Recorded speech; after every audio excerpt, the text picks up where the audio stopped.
This European cricket event is proudly brought to you by HCL Software, Rado and 1xBet.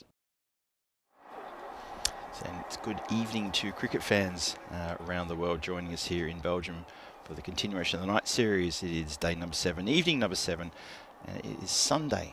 It's a lovely Sunday here in central Belgium, and this is Phil G for the European Cricket Network coming your way just a little bit earlier than usual, and with the confirmation of the news that you can see on the floating text there that match 14 has indeed been abandoned now, and it's been match has been awarded to Antwerp due to unforeseen circumstances beyond their control. Beveren are unable to get to the ground in time for a start for match 14, so we are now going to look ahead to match 15 to start on time, and that is at 18:45 GMT, 20:45 Central European time, local time, and of course 12:15 Indian Standard Time. So match 14, just repeating that as the floating text is pointing out to you all there, that's been awarded to Antwerp with a it's pretty much a walkover because Beveren unable to get to the ground, circumstances beyond their control. So all apologies from us here that we won't be bringing you match 14, but we will be looking to bring you match 15 later on tonight.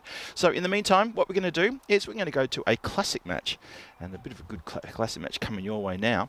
It's going to be from ECC 24. It's Group C action, and it's match 1, Finland versus Belgium. And keep your eyes peeled here because there's a couple of players in the Belgian team that you will see here later on who appear in the in Antwerp, and play for Antwerp and also play for Beveren. So, and also a couple of other players who have been playing here in the last couple of days will also appear. So a couple of familiar names there for you.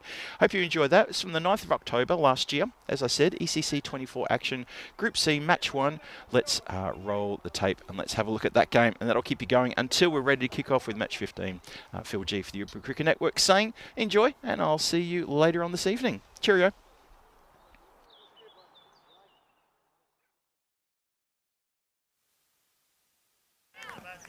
Welcome back to the Euros of Cricket. Group C starts today. Group B final last night was a little bit crazy, but the Germans got the ticket to Championship Week, which starts in 6 days' time. Group C will see 5 teams, including the host Spain. They will make their appearance for the first time since their dramatic exit last year. Starting with a big game, though, between Finland and Belgium. So get ready, get set, and let's go. I'm Mr. Maximo. This is the Dream 11 European Cricket Championship, and it starts right now.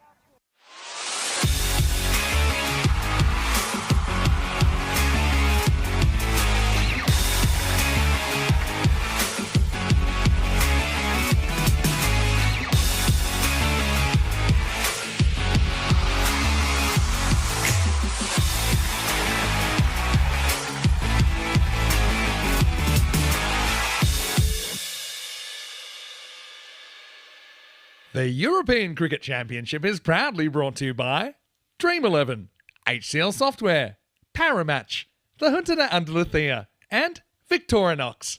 And the official charity partner, Share the Meal by the United Nations World Food Programme.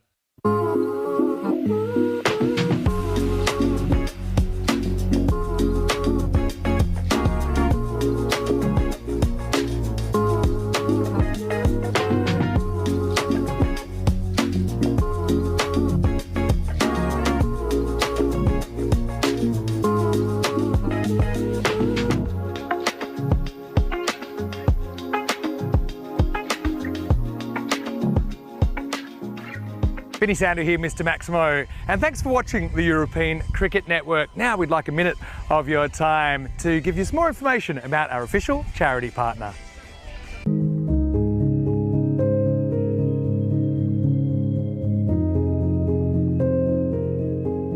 Hello everyone, I'm Virginia Villar and I work at the World Food Programme, the largest humanitarian organization fighting hunger worldwide.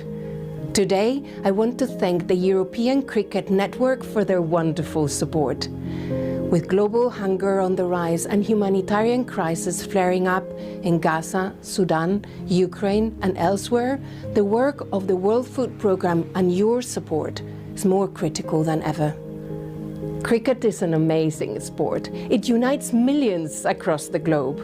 Every run scored, every match played, and every fan engaged brings us one step closer to a world where everyone has access to the food they need to survive, to thrive. Together with the European Cricket Network and with you, we ensure no one goes to bed hungry. So many of you have joined us on our Share the Meal app, helping us feed millions more people. Join us in celebrating World Food Day on the 16th of October. Share your meal on the sharethemeal.org and let's hit hunger for 6. Buenos dias, good morning to you wherever you're watching from around the world, and welcome to another huge day in European cricket. It's a crazy format here. Obviously the T10 is crazy enough, but the tournament structure is such that every 3 days we see 5 different countries in the Euros of cricket. Only one of them will be able to return for championship week. So we're still searching for 2 more countries. We have Group C, which starts today. It runs for 3 days, then Group D, and then we're straight into championship week. So this should be a pretty interesting match. We've got Group C match 1 between Finland and Belgium. Down the other end is Ian Ramage with the 2 captains. Let's see who wins the giant coin toss. Finland, you're the home team. You'll toss the coin. Belgium, the away team, you'll call. Here we go. European cricket. It's been called European cricket. It's come down, Dream 11. So you've won the toss. We'll bowl first. Okay, toss won by Finland, who will bowl first. Finland win the toss then, and they've elected to bowl first, so they want to all get out there as a group. Makes sense, I suppose. First kind of match of the tournament, and this Finnish group looks pretty interesting to me. They've got Jordan O'Brien up the top. Watch out for him with Gulam Abbas Butt. I call him the golden butt. He certainly is a very, very good striker of the ball. Nellen Cherry at 3, so a very good top 3 in there. The captain, Amjad Sher, we call him the wild thing. He is really, really great to watch. So Finland, they actually played pretty well last year. They made it to 3rd in their group, beat a strong Austrian side on finals day last year. And look, this group, like all the groups, they're wide open. We have kind of the strongest groups we've ever had because of the 2-tier structure of the ECC in 2024. Belgium, again, really interesting side. They were finalists in the first ever Euros of cricket in 2021, going down to the England 11, but they set 148, which in those days was even bigger than it looks now, and we're so close to getting their hands on that trophy. Watch out for Sabah Zakil. They call him Insana because he is a little bit crazy the way he likes to go out there and bang the ball to all parts. But yeah, a lot of class in there. Sherry Butt is certainly a player I'll be watching out for Belgium. But yeah, they kind of live fast, they play fast. Belgium are a really exciting team. They play a brand of cricket that we like to call Belgium ball.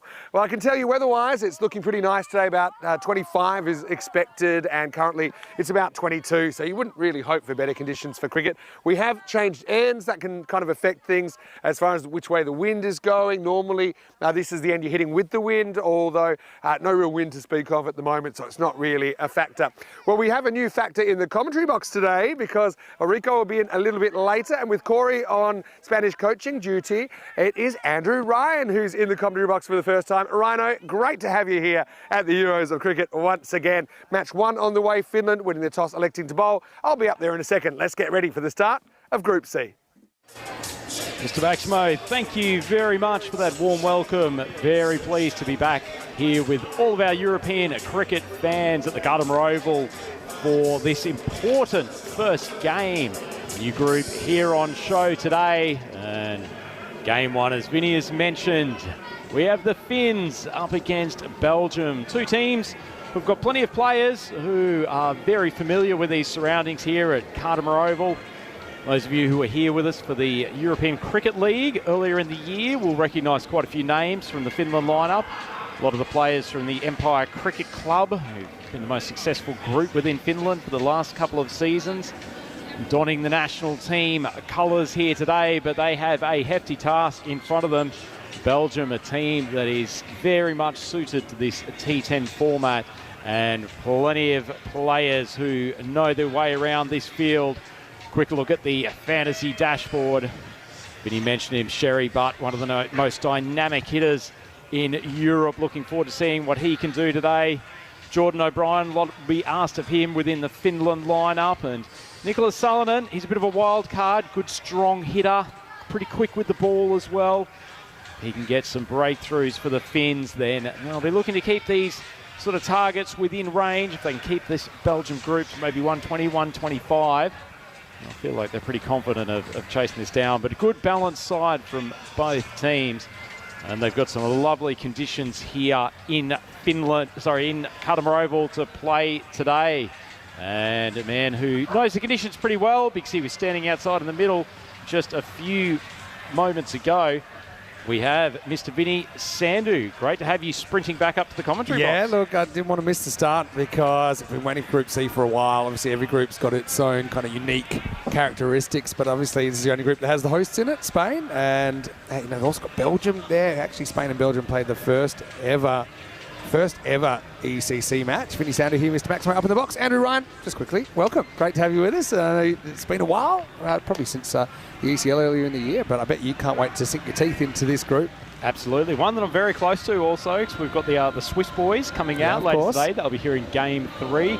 New look side for them, so plenty of faces who will be looking to prove something and looking to repay the faith the national selectors have put into that group. And obviously the Finns here this morning. My partner's Finnish. I think she'll be sitting at home wanting the boys in blue to take a victory here in this first game. But very even group, I suspect, and certainly both of these teams will be looking for a first up victory. Trying to get their tournament off to a good start. As I said, probably the boys from Spain favoured to take this group, but from the remaining 4 teams, it feels like everything is very, very well balanced. Yeah, I agree. Spain, a lot of people saying, oh, it's just an easy group for them. It isn't. Look at Switzerland, what they did last year. They beat England and Lever, actually, who ended up winning the whole tournament. Malta went within a few runs of doing that. There's the Sheriff just getting his final warm-ups in. And then, teams that I'd call them flying under the radar, and I call Finland in that group. Because I often say I don't think we've seen quite the best of them. We saw them stepping up last year in an eliminator against Austria where they weren't favourites, and I just think they've got a lot to them. And also, these two teams looking fantastic. That new Finnish strip, there's a bit going on there. It's giving me Space Invader vibes. I'm loving the looks. Nope, certainly. Well-dressed team. Pretty well-prepared team too. They don't leave too much to chance, this Finnish group. As I said, they've got a good balance between a sort of not a huge amount of rapid pace within the side, but from some very cagey bowlers. And they've got a few class batters in their lineup. Have a look at the Belgian dugout. Looks like a few nerves there. Obviously, difficult job for the players first up, getting their first look, and not just Carter Oval again, but adapting to this T10 format. Belgium. Never forget, actually, their run in 2021 took them all the way to the final, and actually, really, they were favourites, I think, at half-time versus England 11.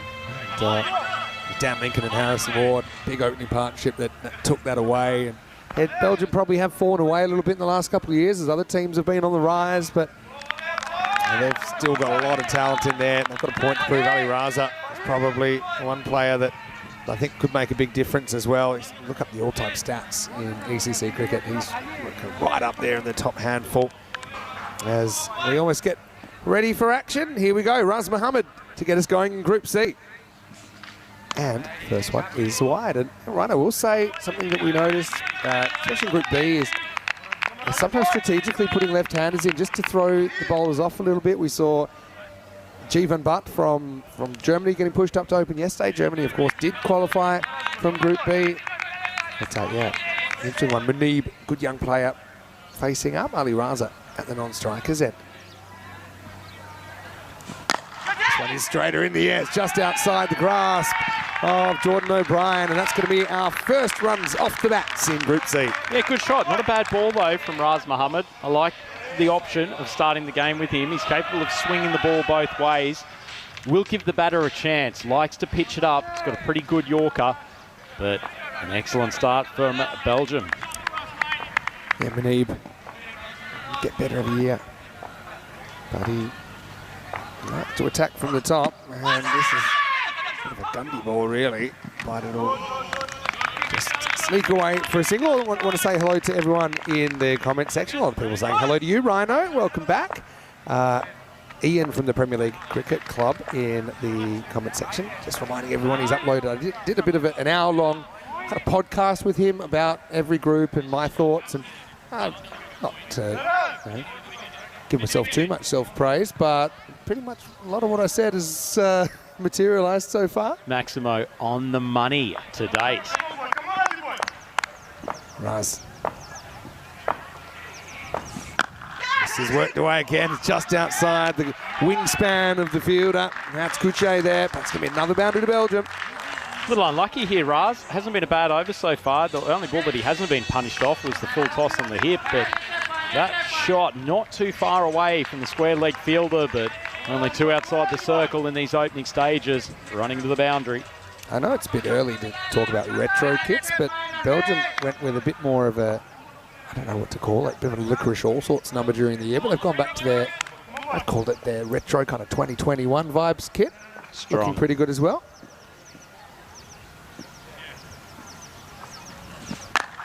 Takes this on down the ground, won't quite carry it. It's 3 balls that have been close-ish to fielders. That's Nick Salonen down there. We actually saw him playing in Switzerland, didn't we, last year in the ECS? Certainly did. He's an excellent athlete, Sullivan. As I mentioned during the preview, he's pretty pacey with the ball, good hitter, and capable of taking some tremendous catches out in the boundary. Hey, probably time to say it. The last match we did together in ECC cricket, Euros of Cricket, do you remember which one it was? Certainly do. The capitulation from the poor Spanish. Yeah, well, yeah, that's one way to look at it. I could just say an outstanding innings from Skander Zulfikar. In the end, another one that's a teaser. 4 balls in this over. Oh, now this is, oh, he's gone over the keeper. And it'll cost him a couple of runs. The old air ball, nobody backing up. What a way to give up a couple. But yeah, it was when Spain made 182 in the qualifier 2 on final day last year for a spot in the ECC final. And the Netherlands chased 183. And we had actually a lot of the ECN super fans up here with this. They remember it very, very well. Actually watched, I think we had the replay of that game a couple of weeks during a rain delay. Got to watch it again. Fantastic stuff. Got to see it to believe it. Last ball the over or not. This isn't the start Finland wanted. I mean, they've kind of gotten away with it. If this over goes for, say, 15, I don't think Raz has really put the ball in the spots he wanted to. See what Raz is trying to do. Trying to swing the ball back into the left-handed batter, just tighten him for room. He hasn't got a huge amount of protection on that leg side as much as the umpire's looking like a finished fielder there at square leg. Another one that just drifts down the leg side. No, left-handers. Ian Chappell used to say left-handers should be shot at birth.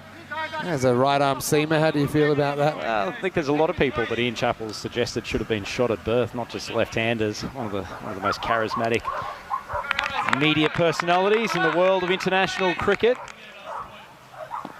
Difficult to bowl to, though, particularly if you enjoy just pushing the ball away from the right-handers. That one's gone down the leg again. Not helping the clock either. We saw Germany falling foul of the timer a couple of times. Saw the Hungarians use some good quality swing bowling at the top of the innings. Quite effective, particularly in these.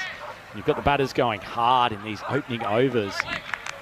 Getting bats turning in the hand, a few pop-ups, but Raz just hasn't got his radar to date. Oh, another one. Jeez, who's keeping count?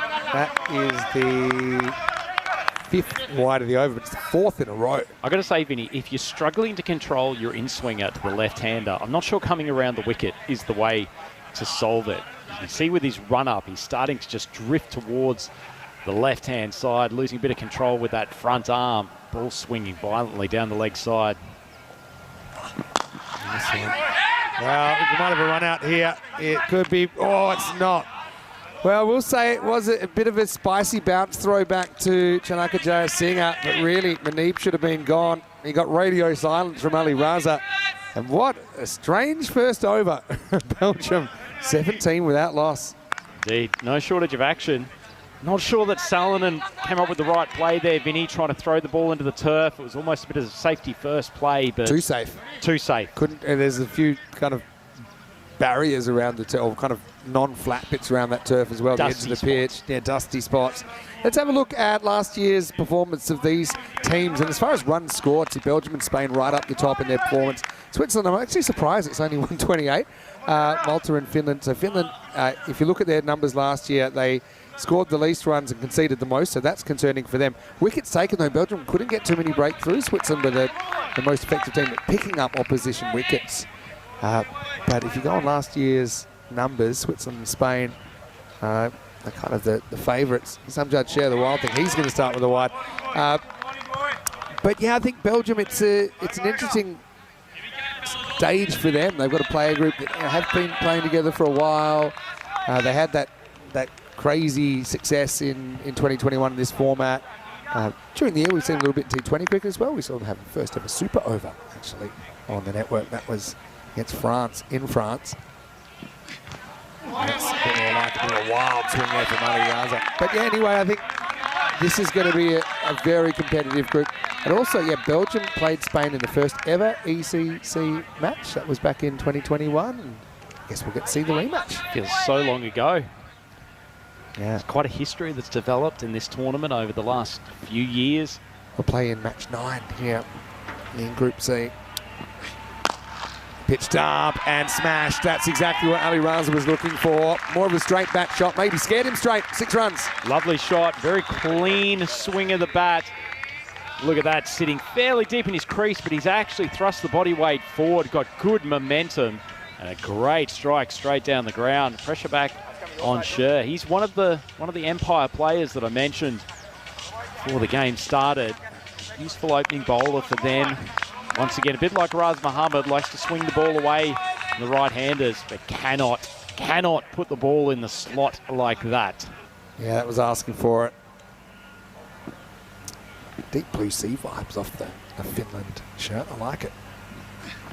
All right, this is a bit of a wild swing. And, well, that's the 5th one that I can count that's kind of gone near a fielder, and that's not good fielding. That is not good at all from the Golden Butt. He just tries to give the old heel, and I know there's footballers around the world paid millions to do this kind of thing, but Ghulam Abbas Butt isn't one of them. Yeah, it'd be fairly furious if you were Cher with that ball. It was a nice piece of bowling after he'd been hit down the ground, much better length. And Butt should have really been going for the dive and using those 2 things with 5 fingers that he's got. Just a little thumb saying, get me another fielder over there. You could actually see the moment when he realised he'd made a critical mistake. I think he's just all right with Raza backing away slightly.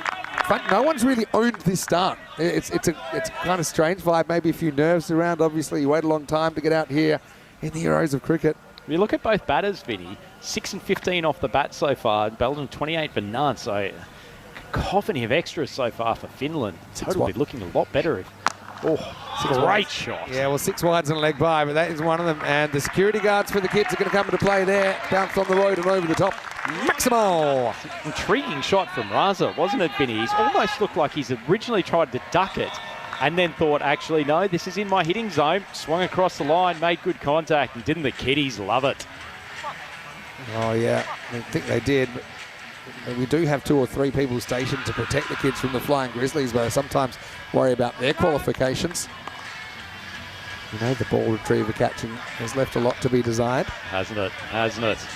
William, we've lost one of our best catchers for the next few days. Obviously, Jay Sins suiting up for the Swiss side. He's been in passable form with his ball retrieving. I saw him yesterday actually warming up in the nets and certainly getting a few people talking. Certainly the form against Diana Oris's slow right arm wasn't so effective. All right, this is lifted up over the leg side.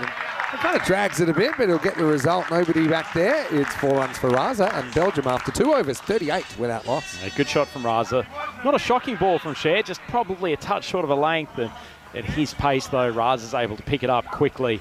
Big backswing, hard shot across the line. Didn't time it perfectly, but no protection out there at mid-wicket. And a rollicking good start here for the Belgians. Someone just needs to step up for Finland and bowl a tight over. It's kind of been a bit all over the shop at the moment. These are the teams in Group C. You can see Belgium and Finland doing battle here, but we'll see Malta, Spain and Switzerland as well.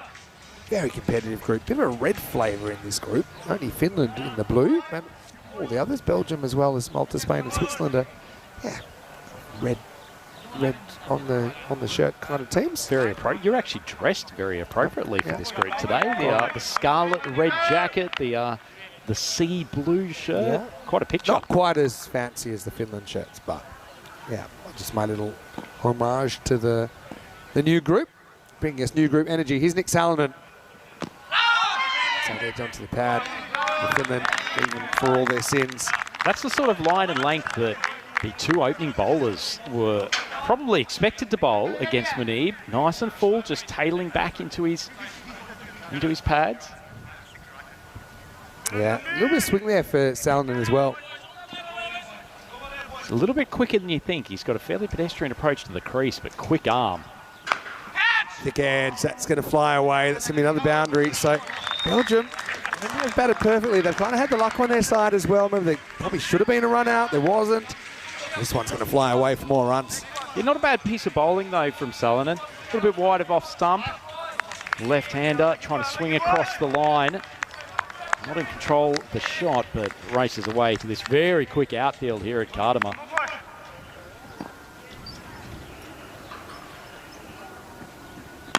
Rolling cutter this time in the air. Fielder tracks it back, just out of his grasp, and that's going to get away for 4 as well. So, yeah, power play batting working pretty well for Belgium at this stage. Certainly is. Salonen pushing it wide again outside of off stump. Not sure if he's trying to get a swinger back into the left-hander. That one just sat out there. Too much room. It's a good player, Manib. Fairly organised at the crease, capable of playing both sides of the wicket. One of the better ponytails in European cricket as well, Nick Salonen. Also more than useful with his right armers. He goes the supplies bounce. It might have been a bit too high though. Don't mind it though, forcing the Belgian batters to think twice about the length that they're getting. Salonen said that he's a little bit sharper than you expect. Let's see. Left-hander just trying to get on the front foot, Manib, but shifted back. Not a bad ball. Takes this on leg side, and this is going to be up and over the top into the jungle. Maximal, 6 runs for Manib. Yeah, lovely use of the hands from Manib. Once again, not a bad ball, probably just drifting onto middle of the leg stump, and a lovely swing through the line. Good connection, and there's top order of Manib and Araza for Belgium. I suspect they'll cause quite a bit of damage throughout this group. 50's arm and 50 partnership for Belgium. Like I said, hasn't really all been plain sailing. A few miss hits that went close to fielders. No one's been able to run it in. 4 off the misfield, off the boot. He's got to kind of wake up here. Defence. It could be big trouble. And he just checks his shot. It'll be interesting to see what par is in this group. What we're seeing, actually, Group A and Group A and B were slightly different. Group A, we actually saw the bowlers kind of take some of their power back. I think we saw a lot of good variations on Yorkers and good tactics. We actually saw the scores come down a fair bit compared to the Challenger division. Batters kind of had a bit more of a resurgence in Group B, although with some exceptions. All right, this time in the air. Now, this really should be taken. It will be. As Mahesh Tambe calls everyone off that one. So Raza will have to fall for 25. Our first wicket in the group. Belgium at the end of the power play, 54 for 1. Yeah, nice clean catch. Never easy to take those high balls, particularly here at the bright sun. Gardema Oval. Good reward for Salonen. Wasn't always the tidiest over, but clearly bowling to a plan, trying to make sure that he's getting the ball into areas that make life harder for the Belgian bats. And in the end, that was a good reward. Felt like Finland, as much as they're on the back foot here, they're still in the game. And that one wicket can really change things up. Ali Razi is such an important player for that Belgian batting lineup. Yeah, true. And Belgium, they do have depth with their batting. There's one thing about their lineup to look at the fact that they've probably got 9 or 10 batters, a bit like we saw with Belgium, with Germany, I should say, yesterday. But yeah, nice catch by Tambe. As this will be Berhan Niaz coming out in the number 3 spot. A few new names as well. Just looking at the sides. Lucas Ruane's a really interesting one. Plays cricket in the north of England and qualifies to play for Finland. He's just turned 18, so first time playing the format. I think will be pretty interesting. He's listed to bat at number 4.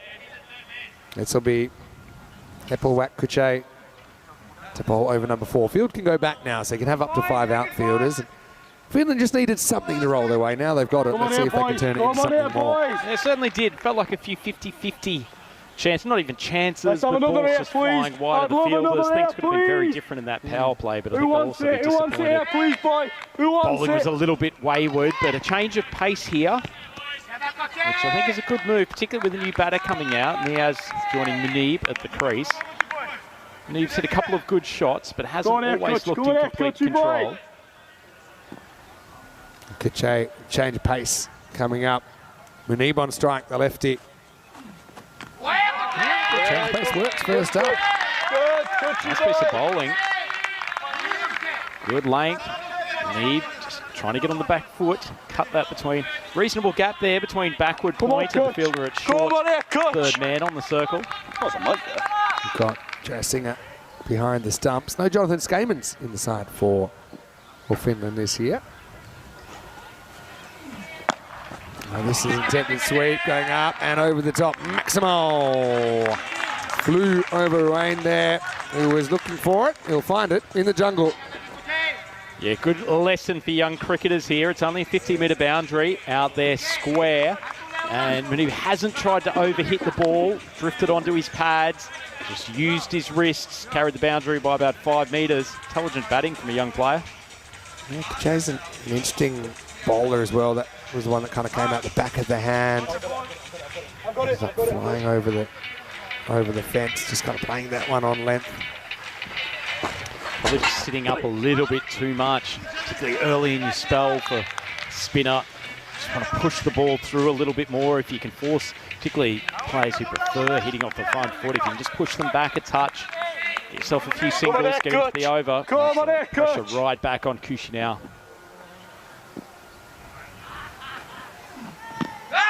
Ball. Don't even give it out, but wins the battle, and it's not going to be easy. Continue to try hits across the line. You have to judge it perfectly. Yeah, Kuche, this guy we've heard of, but I think we've actually seen him play a full match on ECSN. So to see what he's doing here, that's provides some variety to the attack. Certainly does. Just the big difference there, Vinny, just pushing it slightly outside off stump, a little bit more zip. Ambitious appeal, but I like it. That's really good footwork, and that's one way to counter the spin as well. Munib gets to the pitch of it and puts it down to the park. Maximal, seis carreras. Yeah, great batting, good contest this between Munib and Kuche. That actually, once again, wasn't a bad ball. Probably like the second delivery, which also got hit for 6, just a little bit too much air. He's got to flatten it out. But I like the revs he's putting on the ball. Obviously, a bit of a discussion going on here. Just got a feeling there might be some early clock trouble. You know, all those extras. Maybe the spinner obviously will claw back a couple of minutes. Big reply, please, Kuchi. Big reply, please, boys. Just got to hang in there. Good to hear plenty of vocals from the Finns, though. They're a good unit. They play with each other for quite a while, a lot of these players. Not the start they wanted, but they've still got time to turn it around. This time swept away, and almost a sensational catch from Rain. But it's going to go over the boundary, and it's going to be 6 runs, maximal time. Yeah, good shot again from Munib. Just held his movement forward, used the wrists, just tucked it behind square, and an excellent effort from the young man out there. Back at square boundary, but unfortunately needed to be a foot taller. Well, yeah, young Lucas Ruane, still a bit of a rookie because he's up in the jungle looking for it. Got to leave that to the ball retrievers. He's allowed to stay on the field. I think it might be time for a new ball. Yeah, plays his cricket up in, he says he plays around the Leeds area in the north of England. Good cricket area. It is a very good cricket area. Yorkshire, Lancashire, sort of the heart of cricket, being a bit of an everyman's game in England, up in that part of the world. Yeah, true. You know. Won't find too many roses in that part of the ground. Down the ground, this is going to find the gap again, Munib. Excellent footwork. He's a very organised young player. Really someone that probably shouldn't be sitting down, should have been run out after a miscommunication with Ali Raza. But the result's going to be 4 runs. Excellent shot. You know what else I like about him, Vinny, is how he uses his hands. He was almost a little bit off balance as we come to the end of the over, 76 for 1 for the Belgians. It was almost a touch off balance as he moved down the crease to get to that ball, but he didn't try to go for a big swipe across the line. He's just gotten the hands in front of the ball, managed to strike it nicely down the ground, and he's such a sweet timer. Raced along to the boundary and continuing an excellent start for the Belgians. It's been a good balance of all 4 overs here, hasn't it? It's not like there's been one where they've gone completely ballistic. Yeah, it's just partly some good shots there. I think Munib in particular, I think they're some of the best shots of the day because I wouldn't say it was a bad over from Kuche. Ends up going for 22, but it just kind of made the most of of what he could. Here's Mahesh Tambe already stepped up by taking a catch for Finland. Let's see what he can do, bowling over number 5. It gets in pretty straight towards the stumps, but it's heaved away to square leg for 4. Berhan Niaz finally gets to face, and he's got a boundary. Oh, he's had some good entertainment just watching at the other end as his partners managed to slap the Finnish bowlers all across the field. And he's in a position now where he can just go hard. He's got Manib to anchor the innings at the other end. Now he just waits for this no fine leg, smart batting. Niaz is going to get 4 more. Now Berhan Niaz, he's a really good young player. Obviously we've seen him a lot in Belgium and playing for Belgium. He's got experience in the Pakistan Junior League. He's playing for the Mardan Warriors there. And yeah, he's just a player we've got our eye on. Always happy to see him doing well. He's made a solid start. Sure, he's happy to see Tambe at his pace bowling a short ball to the shoulder when he's got absolutely no protection. Better ball. First time we've really seen Finland attacking the block hole with their seamers. It's interesting field he's got here, Vinny. Fielder inside the circle, probably about 10 metres to the right of the umpire, as we can see in shot there. Another one who was at almost just forward of square leg position on the boundary. They've been shifted around to, I guess, a slightly wider mid-on position now, but Tambe not completely bowling to his fielding plan. Manib reaches, hits, trouble, and gone. It's Amjad Share the Wild Thing who prowls around to his left. Manib makes a good start, but Tambe has been a bit of a difference maker for the Finns so far. Belgium now 85 for 2. That's a game of inches, a T10 cricket, isn't it, Vinny? Another metre. Tambe would have been looking down the barrel of a magical over, but as it is, the second wicket down for the Belgians. That is the man that they needed. Just another ball where he's tried to actually ease it over the boundary. Probably needed to go for a bit more power, but Neva's done an excellent job at the top of the innings. 43 off 16. Tidy catch from Share out in the boundary. And Finland just keeping themselves in this contest. They'll need a couple of tight single-figure overs if they can. Yeah, well, one thing about the Belgian lineup is they do have a long, strong batting lineup. So maybe it's a blessing in disguise to get some more batters out there. They're in a pretty strong position. They're on 182 pace at the moment. The computer thinking 172. What do you do here, Vinny? You've got 2 relatively fresh batters at the crease. Do you go back to the spinner, Kushi, for the next over? I think I would, only because I don't think it's that a bad over. He doesn't have Manib there. He took him down. Little fine leg tickle though, and there's open spaces down there. Maybe something the Finns have to think about as Sherry Butt gets off the mark. I'll tell you what, I'd be thinking about this field, Vinny. I mentioned it before, still just got this player who's backward of square, absolutely no protection at fine leg, and you'd be critical of Tambe not bowling to his field, but not sure what the point is of having 2 fielders covering almost the same line. And we'll see batters soon that might just try and premeditate a little dink shot there. There's no fine leg. Good comeback from Tambe though, not a bad over by any means. It's the end of the over and the score is 89 for 2. And you get this good super slow-mo as that one flies through to the keeper. Let's say hello to all the viewers out there, wherever you're watching from around the world. Great to have you with us. Vinny Sandu here, Mr. Maximo, and the Rhino is back. Andrew Ryan here with me in the commentary box. Rico will be in a little bit later, and I know there's a lot of welcome messages for you already. One was from Aswin Lakaraju, who is saying it's great to see some Swiss representation in the commentary box. Of course, you do reside in Switzerland. Swiss representation in the commentary box, as we said. Swiss representation on the field later today. So good to see you, Asvin. And he will be tuning in all day. I'm sure very, very looking forward to Swiss getting out there in game 3. Well, that's lifted up out of the ground. Maximo Niaz. That's a bomb, really. He just stood still. They do bring Kuche back. I thought it was worth a try, but Niaz likes the look of him and takes him down. Well, worth a try, but he's been unceremoniously dispatched by Niaz. Kushi not afraid to give some air to the ball, which generally I'd like, but with this Belgium team, it just feels like... Is he brave enough to go again? I'd go slower, not quicker, if I'm honest. Yeah, that's well bowled. Line pushed it much wider. I love that he bowls a lot of wrong-uns. Kuche. First time we've had a real look at him.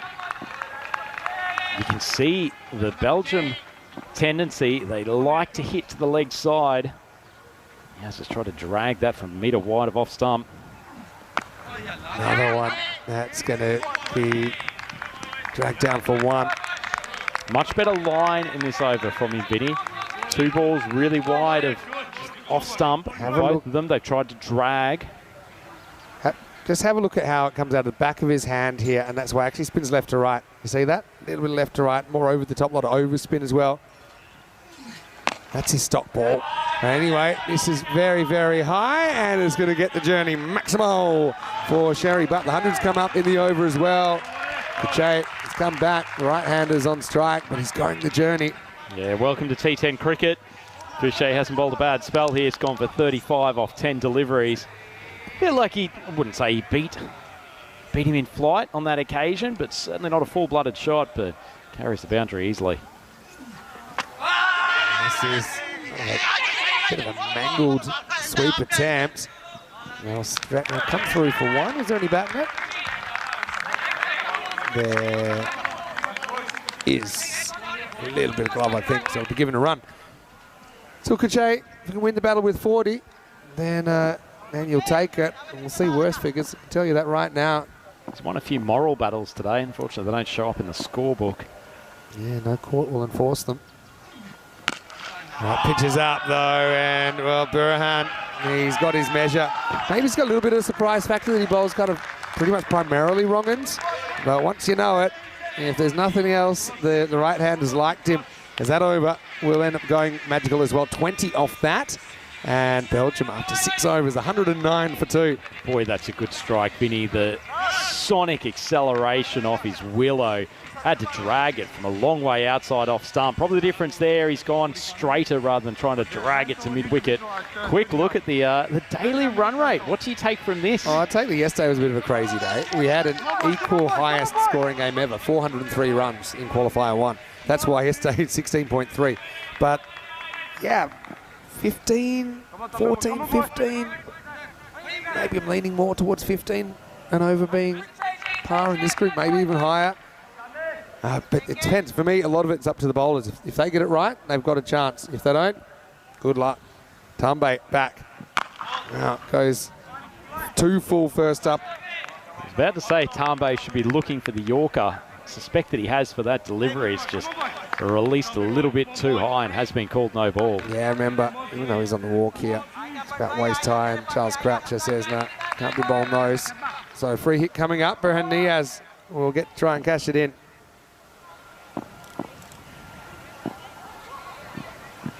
Yeah, pretty good. And that's what I'm talking about. We actually saw, when Germany got it right, they showed what a good bowling lineup, and particularly pace-heavy bowling lineup, can look like.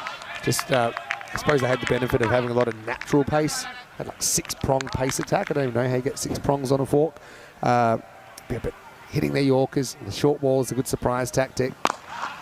Yeah, good stuff from Tambo, those last 2 balls. Needed the fielder around there, scooting from long on. Nicholas Salonen, and the combo of he and Sheriff come out with a direct hit. Unfortunately, won't make an iota of difference, but much better for Tambe ending up with a low full toss than getting in the slot and allowing the batter to get under the ball. Yeah, that's well done. One of the great direct hits from Salonen. Unfortunately for him, they didn't try a second run. It's a very good fielder, Nick Salonen. We've seen that on the network over the last year or two. Like the variation from Tambe. And yeah, only a single, so a little mini fight back here. What's your best case here? If you're Finland, 3.5 overs, maybe you got 10s, 35s, and you're chasing 150. You're still going to have to bat very well, but you've got players in there, and Jordan O'Brien was playing some very, very good cricket in ECS cricket earlier in the year. You've got Ghulam Abbas Butt, who we know's had some brilliant performances out here. Here are your top 2. Now Cherry's a big unit. Ruan, who's new into the side, Lucas Ruan. Feels like the longest period that the Finns have been able to keep Belgium without a boundary. Good over from Tambe, hitting those either Yorker or low full toss lengths. 2 big balls coming up. Oh, this one is going to disappear, and it's gone very, very wrong. No ball called, and 6. That's a 7 up. Tambe's been so good, but Well, a bit like a long-term relationship, pressure can take a long time to build up and a moment to break. That one's out of here. Yeah, he certainly snapped on that occasion. Batter sitting deep in the crease. That ball is a long way over the waist. An easy call for the sheriff there at the square leg umpire's position. And it's been absolutely smashed over the tents. Fortunate release of pressure from Tambe. Bowled a good over up till that point. Now, Chase is one that might have been a wide, but he gets a fair bit of wood on it, and it's going to run away for 4 runs. So Niaz, and we've got a first now you see it, now you don't. It's a pretty good one. Good bit of athleticism down at a fine leg, or chasing the fine leg area. Can't doubt the intent, but it wasn't the most organised. Now you see it, now you don't. Up goes Kuche, and there he goes. What would you give it out of 10? I'd give the intent an 8, and I'd give the execution a 3. I think artistic impression, not quite Exactly. the high scorer. So it does get through. So Tambe is going to finish 1 for 30. Just cost himself in a couple of balls there, but yeah, Finland hanging in there. Belgium 126 for 2. Certainly are hanging in. It just feels like obviously Belgium on top. Finland can keep this to the 150 region, giving themselves a chance. As you mentioned, there is plenty of hitting power in their own batting lineup, but the difference between these next few overs going for 12 and 13 and possibility of a few magical overs could be the difference between this total being chaseable and one that is not out of the reach, but will certainly require some substantial effort from the Finnish lineup. Selling them back on. Quite amazing how scores have been going up. 14.3 across both divisions in this series. And this is hit straight. It's hit pretty hard by Cherry Butt. He'll get 4. Salmon's back. Put straight back over his head. Sullivan might have been wishing he wasn't brought back. That's an excellent shot from Butt. Sullivan actually hit a hard length, maybe just a touch full, but excellent use of the hands. But beautiful strike straight down the ground.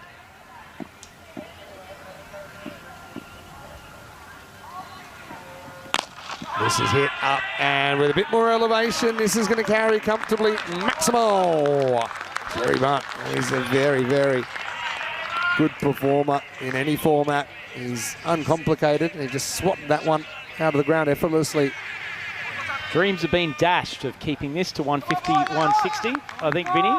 But signalled his intent with the first strikes of this over. And Finland still 16 balls to get through. Boy, do they need a wicket. Slow ball, good thinking, but I think it's bounced just inside. I think you're right with that, Vinny. Lovely strike again, though, but waited on the slower ball. It was nice execution from Sullivan, but in the end, still goes for a boundary. Here comes the ball, and it is 4 runs yet, as we suspected. But yeah, nice to see Sullivan trying something. He knows it's sometimes they're going to get after you. That's the format. Goes shorter, so try something a bit different. It's kind of top edgy, but we'll get more. It's going to be 6. It's another Maximo to the Belgians. It's an expensive over now from Sullivan. He's under real pressure, and Butt looks in full control at the batting crease. Class bat, isn't he, Vinny? He can hit shots all around the wicket. He's not just a slog at a mid-wicket. Comeback ball. And one thing about Salmon, he's going to keep competing. And I said earlier in the tournament, there's 3 certainties in life: death, taxes, and getting whacked in ECN cricket. And most bowlers know that. Just got to try and win the little battles. And I hope that your bats can be similarly destructive. Right now, we're getting a bit of a, maybe not the full Belgian ball masterclass, but certainly a good impression of it. This is a cracking shot as well, but it'll find the fielder. It'll be the end of the 8th over. Salmon will finish 1 for 38. Belgium 148 for 2 after 8. Yeah, a few questions here for the Finns. It looks like Sher is going to come on and bowl the 9th. So going back to the experienced paceman, he has, feels like he's had bunches of the strike, Vinny, and when he's been on strikes, hit the ball beautifully, but Butt has really taken over the last few overs. Yeah, Butt dominating when he gets his opportunity. But yeah, both the strike rates very, very good. Let's quick load everyone in the comment section. And thanks for your patience as well. No, we can't get to every comment. But nice to see Charlie Hunt in the comment section. I've got a really good question from Charlie. Here's the wild thing. Amjad, no full toss, whippage, just a single, he said. And obviously got a bit of a basketball background as well, Rhino. He said if there was a draw in a basketball match at the end of fourth quarter, what would be the basketball equivalent to a golden ball rather than overtime? Oh, interesting. Good call from Monsieur Hunt. I've got my ideas. Yeah. Let me but your question's at you, so you have the first stab at it. 150 up for Belgium. I mean, I'm not sure it would be a great way to solve a tie, but I guess having a single possession at the end of the game, and if the attacking or the team on offense scores, then they win the game. If they don't, then as soon as the defensive team gets possession, then they win. Chance. It's very high in the air, and it's going to be taken. Well, I wouldn't say he judged it perfectly, but it's good enough. It'll be Berhan Niaz that'll have to go for 36. And Finland trying to fight back in the second half of this innings. It'll be 150 for 3. Nice catch. It looked like it might have just been carrying a bit further than the field. I realised Cher puts it up in the slot, but a little bit of bounce off the Cardama deck. Battle loses control of the shot. And in the end, pretty athletic. I wouldn't say the 100% safest catch. He definitely ran under it. It's Pavin Kumar, and he's quite tall, and lucky he was. He was able to kind of arch himself back. And yeah, he will go for 36, but a pretty good innings for him. Interesting they're using him at 3. Looked pretty comfortable there. Belgium 150 for 3. They do. It's the difficulty for teams playing Belgium, isn't it, Vinny, that they just bat so deep, and they've got attacking hitters right the way through this lineup. Oh, and coming to the crease in the form of, say, Zakil. One of your favourites, I know. Yeah, Insana. So what do you think? One possession each and whoever... No, not because if you're doing the golden ball comparison, it's just got to be a one-off possession. Yeah, well, okay. I've got the simplest, I think, then, if we're doing a GB comparison. It's fairly circumspect from Sabat, first up. First to score. You start with a jump ball, and that should be a 50-50, and first to score. That'd be interesting. Yeah, more interesting. I was trying to do the best. It's almost like a golden point comparison to the golden ball. Because yours is more like... in basketball, both teams equally trying to do the same thing, whereas in cricket, you've got a batting team and a bowling team with different objectives, right? But I know you could even go further simpler and literally say it's a shot, an uncontested shot from the three-point line. That's more penalty. Sort of shoot at about 43%. Penalty shootout. Free throws.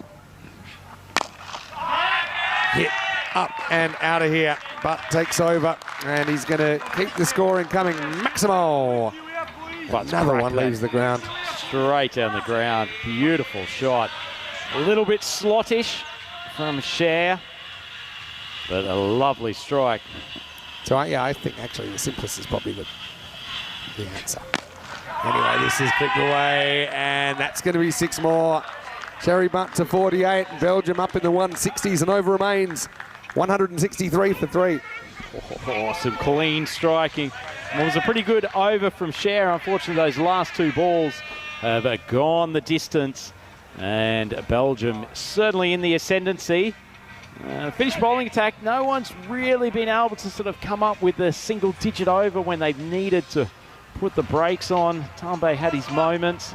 It wasn't a bad spell from Couché, but as it is, Raz Mohammed, who's going to bookend this innings. He bowled the opening over, had some issues with his control, so certainly won't have to be dealing with a fresh pill. I've just run it through my Maximo Brain Simulator, the golden point in basketball, but I've got it.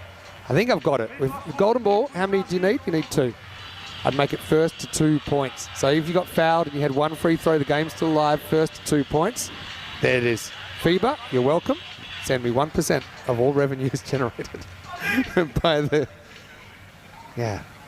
You know what? The golden basket. The golden basket. The golden basket. There you go. Here's some numbers from the Premier Division. You can see we're over 300 wickets now, with 13 Maximos per 10 overs. That's pretty high. Went over 20,000 runs in the tournament yesterday across both divisions.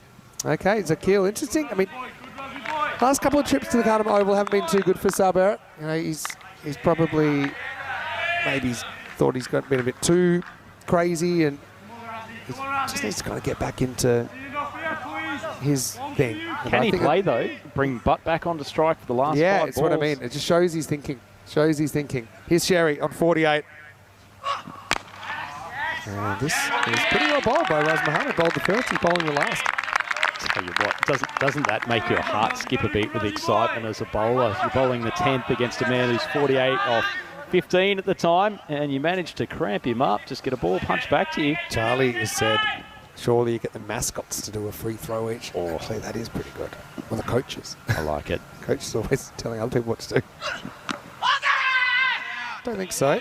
That's got to be one of the most egregious appeals I've ever seen. But the funny thing was, Charles actually shouted not out, I think louder than Raz Mohammed shouted at him. That was a pretty emphatic denial.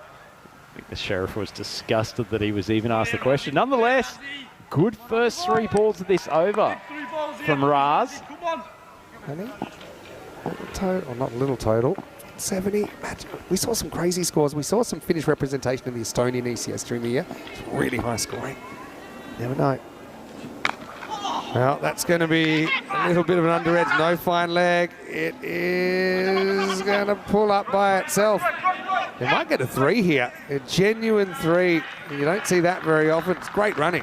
When was the last time we had an all-run 3? I actually think that might be the first all-run 3 here at the Cardamom Oval that didn't include a misfield or overthrow. So, look at the hustle. I mean, look at the speed they're running between the wickets. You Just know how they got extraordinary there. stuff. Yeah, that butt's moving. He's on 48 and gets a chance at his 50. And he's bowled. It's well bowled by Raz Mohammed. He's actually won the battle, I think, here in the 10th over. As Sherry gets one that nips back a little bit off the pitch. He'll go, but not before. A pretty well-made 48. It's 168 for 4. Oh, Sherry, so close to the half century. Only 2 balls left to go in the innings. He's faced that little one that nipped back from Raz. Good piece of bowling, and Butt's on his way back, but not before he's done a fair bit of damage to this Finnish bowling attack. And an excellent innings for his first in the tournament, and he's left Belgium in a pretty good position. That top of the stumps length, I know Corey talks about it a lot. As far as a ball that's maybe not that easy to drive down the ground, but it's not quite short enough to pull. Good innings from Sherry, though. He walks off with his team in pretty good shape. I hate to say that I completely agree with Corey on that. It's still the most effective length to bowl in T10 cricket. Obviously, you've got to keep your variations up, but it's just that in-between length. And even if you do get hit, you're forcing the batter to do it from an uncomfortable position. Yeah, true.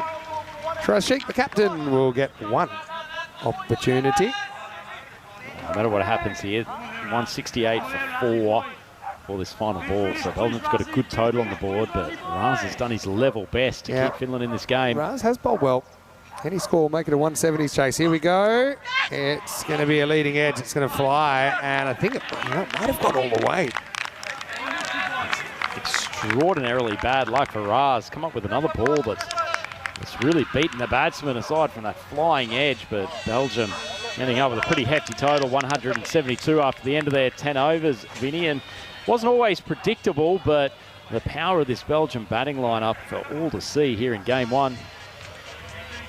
Yeah, I think we just actually went up in the cube. And we'll look at it one more time.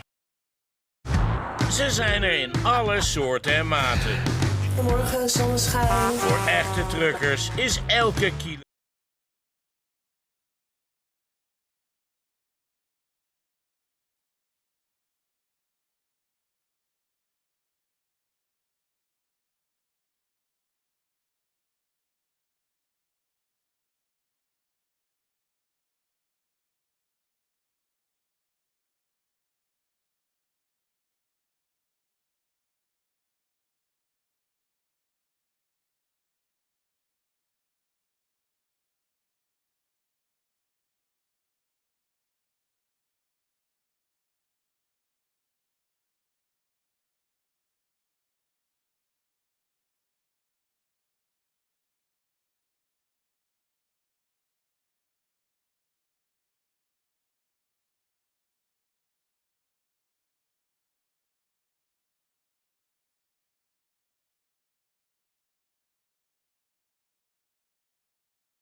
Welcome to night number 7 for this European Cricket Series at night, Belgium.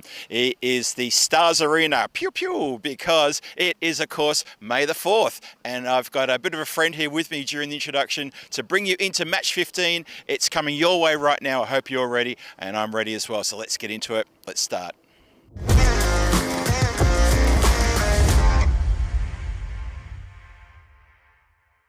This European cricket event is proudly brought to you by HCL Software, Rado and 1xBet.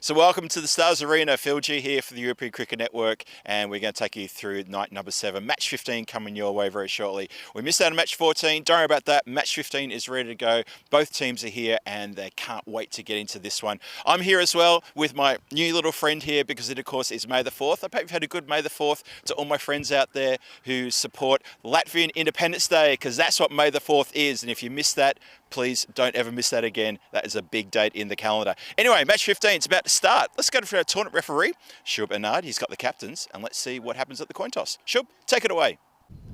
Your call. Heads is the call. And tail is it. We like to bet first. Bavin won the toss and we'll have a bat first. There you have it. Beverin win the toss and bat first here in match 15. Coming your way very soon. We're going to kick things off shortly. Phil G here. And good to see you all have rocked up to watch match 15. Once again, match 14 was a walkover. All 4 points awarded to Antwerp for that, as Beverin were unable to get to the ground on time, had commitments elsewhere, and it was impossible for them to get here on a start time. And obviously, we had a bit of discussion about maybe a short game, and it wasn't to be. So there we go. Match 15 now. Let's crack on with this. Beverin, as you see there at the coin toss, they won. They wanted to bat first. They've done pretty well when batting first, so we're going to see how they go. However, having said that, let me now say this. Match 12 yesterday in the recap, Beverin batted first, put 132 on the board. They got to the ground a few minutes late. Again, they had commitments elsewhere in the local T20 league, but they were overhauled by Brussels Warriors, who got a good win over them by 8 wickets, still 2 overs and 1 delivery to spare, 13-hole deliveries, and Omid Kel was in devastating form, that 83 not out player of the match. And in the follow-up match, match 13 that came your way, Beverin once again batted first. Seems to be their preferred option. 149 for 4 on the board after 10. But this time the Brussels Warriors fell short. Agonisingly close though, 5 runs short only. And that was... they were in it all the way until pretty much the last over, when it was down. Well, they were 8 wickets down. It was down to the tail enders to try to find a number of runs that they couldn't quite get there. And so it was the points split evenly last night.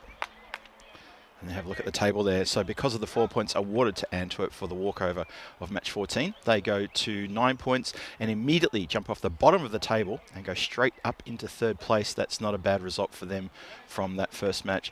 Beverin, of course, sitting on top there. Note, though, that Beverin have played more games. They've played 6 games, same as 12 Stars. Hofstad have also played 6 games.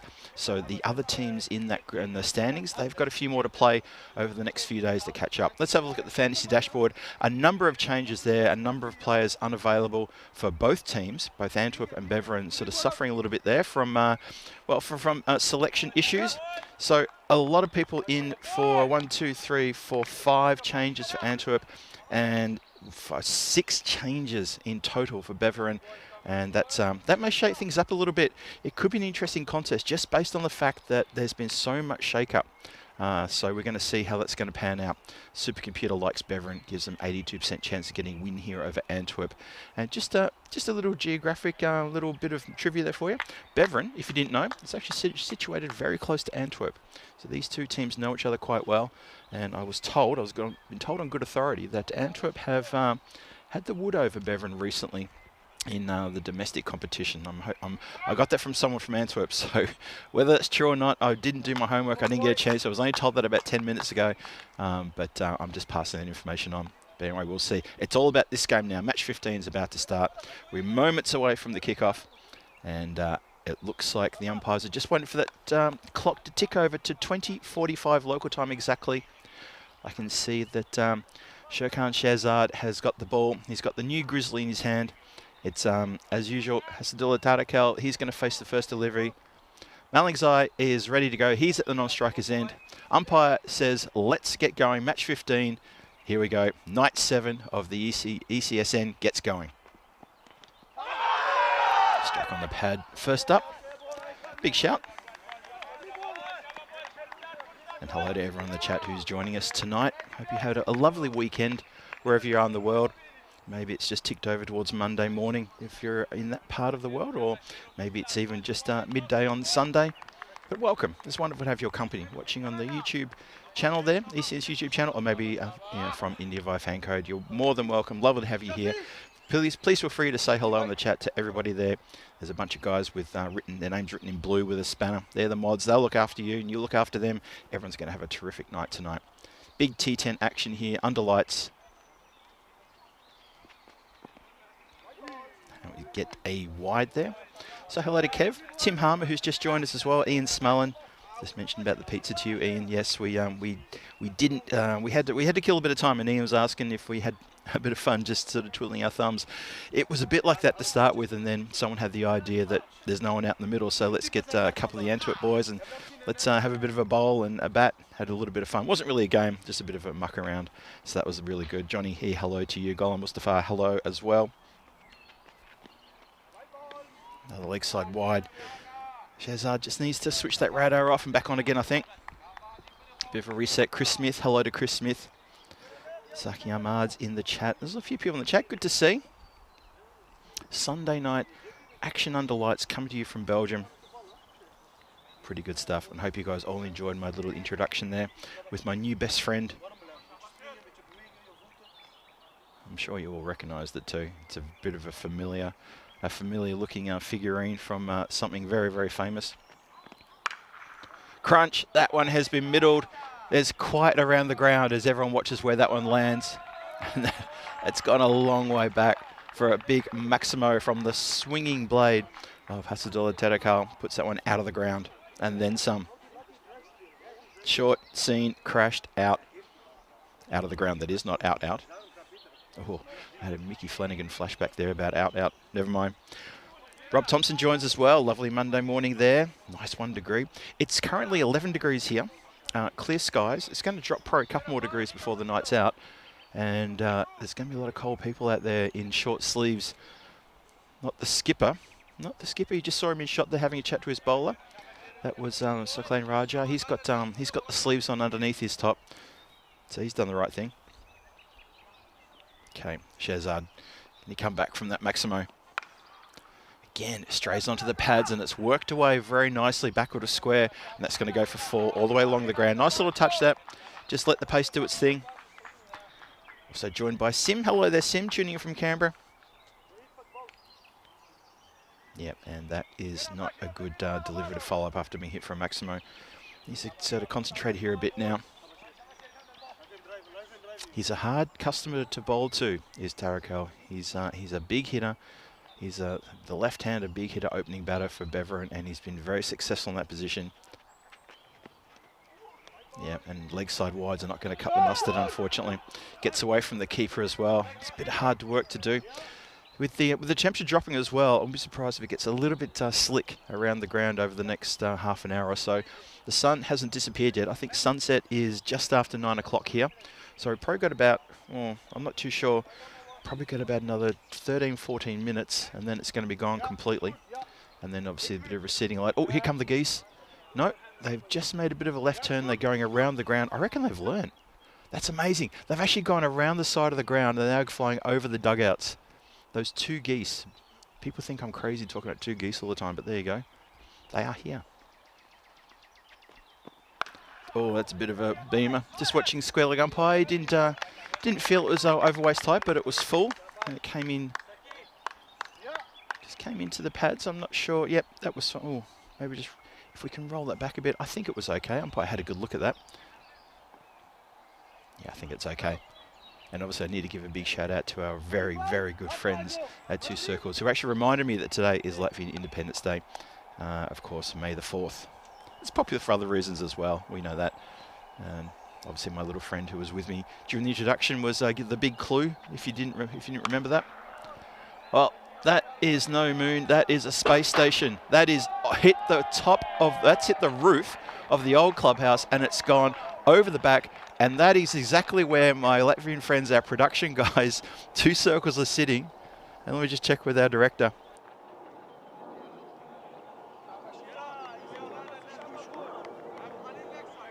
And they are fully awake now. That clattered into the tin roof, and I reckon on the replay you probably see that's probably landed almost directly above where they're sitting in that part of the clubhouse, sort of like the older section. Wow, that's that's really something. But that was a big hit. Oh, Rob Thompson, you missed my intro. Please, during the innings break, maybe just go back and have a look at my little very cheeky intro and just note the little subtle hints I dropped about today being May the 4th. Nicely fielded down on the boundary line. Good work there. Looks like that's Manpreet Sandhu down there, who's one of the new inclusions into the side. Unfortunately, with Antwerp also had issues today getting a full squad together. They had players with commitments both here and also across the border in Holland. So they've struggled to get people together. Anyway, let's talk about tomorrow in the Malta-Croatia T20I for women. How about that? The Malta women and the Croatia women are going to go head-to-head with 2 T20I games there at Marsa. That is going to be fantastic watching. Obviously, we've just had the ECIs finished today for both men and women there. And the Croatian women are going to stick around, and they're going to be playing T20I matches. So ranking points up for grabs. That's going to be fun to watch.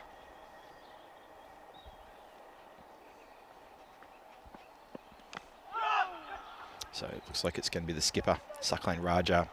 He's got the duty after that previous over. Went magical. 22 off the first over. 17 from the blade of Tarakal. 1 to Malingzai. And the rest were extras, including...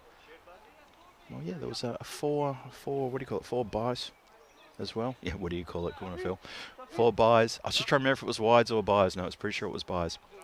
So, skipper takes it on himself. Trying to get a bit of a breakthrough here. Put the brakes on, maybe. Malingzai facing. He's only faced 1 ball for 1 run, though. Chases a wide ball there. Didn't get anything on that one, I don't think. Keeper's got a bit of backup, so that's good to see.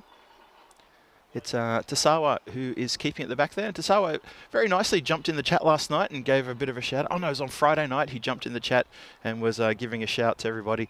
So it was good to see him here at the ground today. When he arrived, he came over and he said, "Did you see my message?" I said, "Yeah, did you hear me call you out when you messaged it, the chat?" And yeah, I think he did. Anyway, that's the keeper there. Good ball that was honing in very nicely on middle stump there.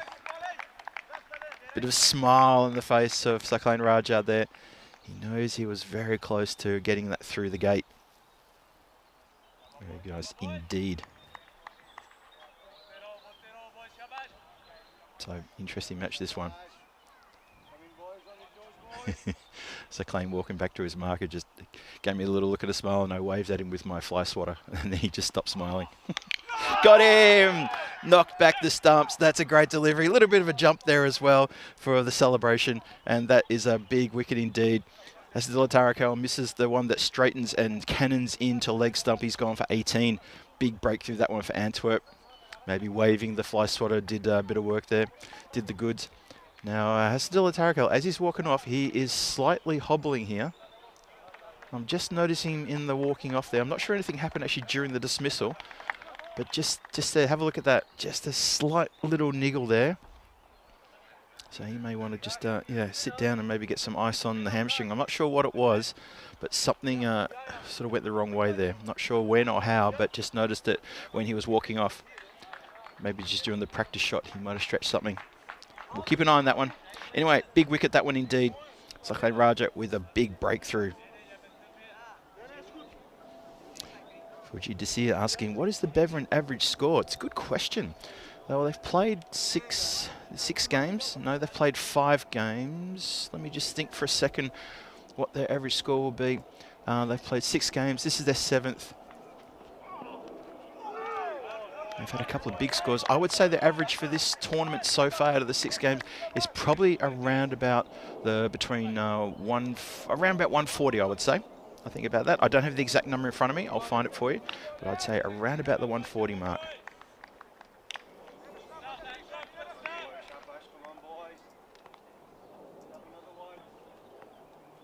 So anyway, a few happy people out there with the dismissal of Hassadullah. Oh, that's a bit of a slow beamer. Well, it goes into the covers. Shite the stumps. Would have had a wicket there. I looked up. I saw Zarkel there in the covers. He was already on the ground, which was a rather bizarre place to be. Have a look at this. It would have been gone by, well, by about a third of a pitch length. That would have been really something.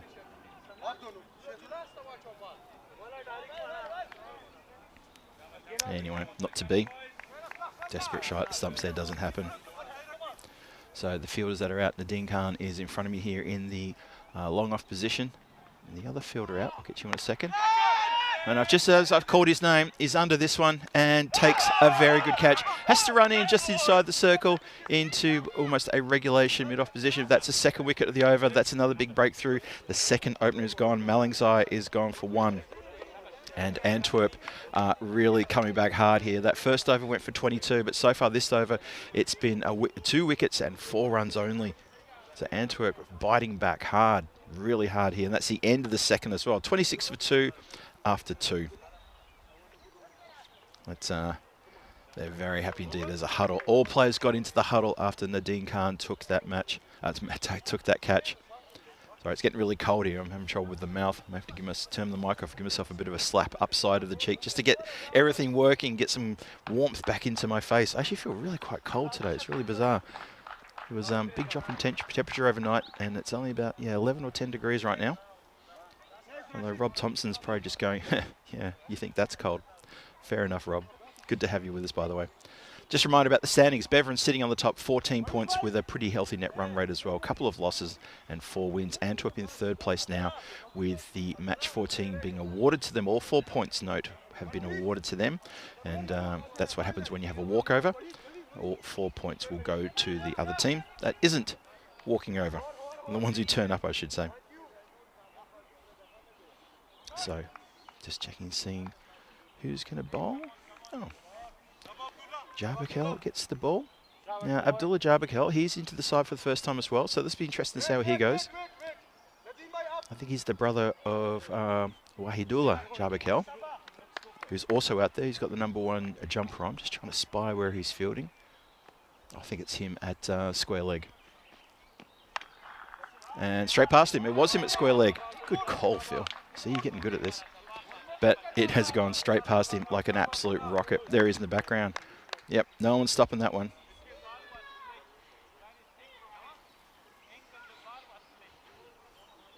Ian Smullen singing. Good to see.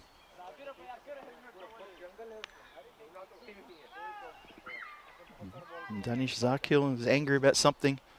That's okay. We're a bunch of positive people here, Danish, so join the positivity. Optimism is better than pessimism. Crunch through the covers, not through the cover. It's been stopped very nicely there. It was slightly mishit though. So Shafiullah Zarkel had a chance there to stop that, no problem. Nice start here. Caution exercised by the Beveren team, having lost 2 wickets in that previous over. Both openers going in the previous over.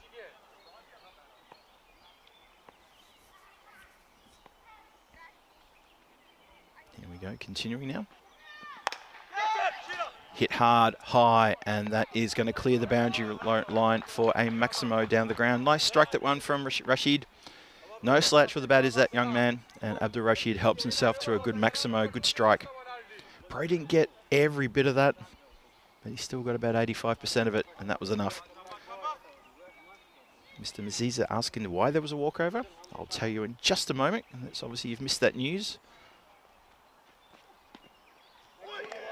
Short ball, nicely bob. So, Mr. Maziza, let me answer that question for you. In my introduction, I announced, well, not announced, it was announced a long time ago at about 6:30 actually, 15 minutes before we were going to start match 14, that Beveren were unable to get to the ground in time for the match start. And so when it became apparent that they weren't going to be here for the match at all, it was determined by the match officials that this would be a walkover and Antwerp would get all 4 points, as and Beveren had confirmed that they were unable to get here, and they understood that that was going to be the result of the walkover. So that is another crunch. That's going to make it out towards the dugout, past the dugout, and continues on its merry way into the forest. So that's quite amazing. That's good hitting. Just got straight into that. Not good bowling. From that previous really tight over where it was 2 wickets for only 4 runs, this is again just taking the foot off the throat of the team and just opening the door and saying, there you go, do what you want to do. And it's not good bowling. Abdullah Jarbakel needs to find a dot here, find something. And he does. Well, gets a bit of a rev up from his teammates as well. That's good to see, because that's the power play done. 42 for 2 after 3. Rashid is on 17 from 8 deliveries. And Zakil yet to face a delivery, but he'll get his chance in just a moment. And he is yet to get off the mark as well. Thomas Martinez in the chat there just helping out Mr. Masaiza with that answer as well. Thank you. So have a look at that. That second over, 2 for 4 in that second over. Brilliant bowling. Sakhain Raja with an absolute belter of an over. Gets rid of the big hitting and fast scoring Hasadullah Tarakel, and then dismisses Malingzai a couple of balls later. So Beveren have had a long day. They had a long day yesterday too, I should explain that as well. They had 2 T20 matches yesterday. 2, not 1 but 2. And then they had to get here to the ground to play a double-header night match T10. So they got here just a few minutes late. So we had the delayed start yesterday. You may remember that we started, I think, 10 minutes late yesterday. Played the 2 games, not a problem. They lost the first game and then Beveren won the second game. So today they had 2 T20 games in the local domestic competition again, but unfortunately that other game did finish later, so they were not able to get here in time. That's been punched through the covers, but there is protection on the boundary line there. Boundary rider gets around, throws it in. That is Ilyas Sahia, who's riding the boundary out there, keeping that protected. Shafil Zarkel with the ball. Got him. Goes to the massive swipe. That's a big wicket. That's Abdul Rashid. He goes for 17 from 9. And they are 3 big hitters now down Beveren. And now the middle order is going to get a bit of a look in and see what they can do in this middle overs coming up. So there we go. So yeah, I hope I've answered that question about what happened before and about Beveren as well. And I know it's pretty quick to jump to conclusions about Beveren, about the fact that they weren't here for that game. But I think the way I see it is just spare a thought for them, because the scheduling, you've got to ask the question about the scheduling as to why they were scheduled to play 2 T20 matches on a Saturday and a Sunday when they have another schedule in a different competition, our competition, to play 2 T10 games later that night. And I think I'd be asking the question about who organised these 2 schedules and why did they not talk to each other, and also who finally agreed on these 2 times. So spare a thought for Beveren. Let's not get too stuck into them over this one. Shouts at catch it, and it's just going to go away from the fielder there. Was in a good position there. That's Abdullah Jarbakel again. Just had to be a little bit wider there. He was a bit fine. And you know what, you probably want him wider because Zarkel's not an express bowler. We see some fast bowlers, and having someone fine there is usually pretty good, but not for someone of his pace. Anyway, very deserved boundary there.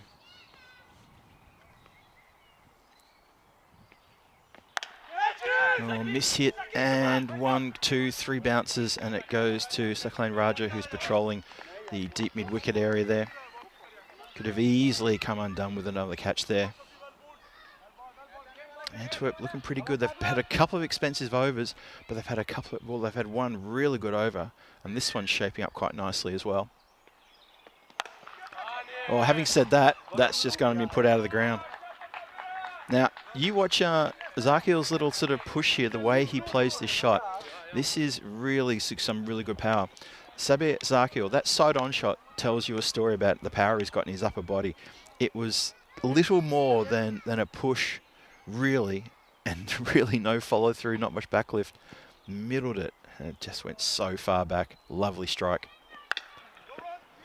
This one he drives out on to the square side, square on the offside. Just the one. He'll keep the strike going into the 5th. That's 4 overs gone, and that is going to be 55 for 3 on the board. Zakil is on 8, and Abdul Suleiman has just joined him. He's on 5 from 2. So 13 off that over. Not bad, not bad. Unfortunately for Antwerp, had a couple of overs, one that went for 22. That was not a great start for them. So you can have a look at the graph there. So obviously that first over straight up to 22. The second over, only 4 runs coming off that one. So that one really dropped it down, then just sort of a steady few runs there. I think it was like 16 off or 17 off the third. So not going too badly for either team. It's a bit tentative, but Beveren have lost 3 wickets. Keep that in mind. And we start to get into the middle order. Ilyas Sahia gets a chance to bowl now. He's going to bowl the 5th. Whoa. Cannot believe it. Down on his haunches. That was so close. Good noise at the ground from everyone in the outfield watching that one. Just missed the stumps.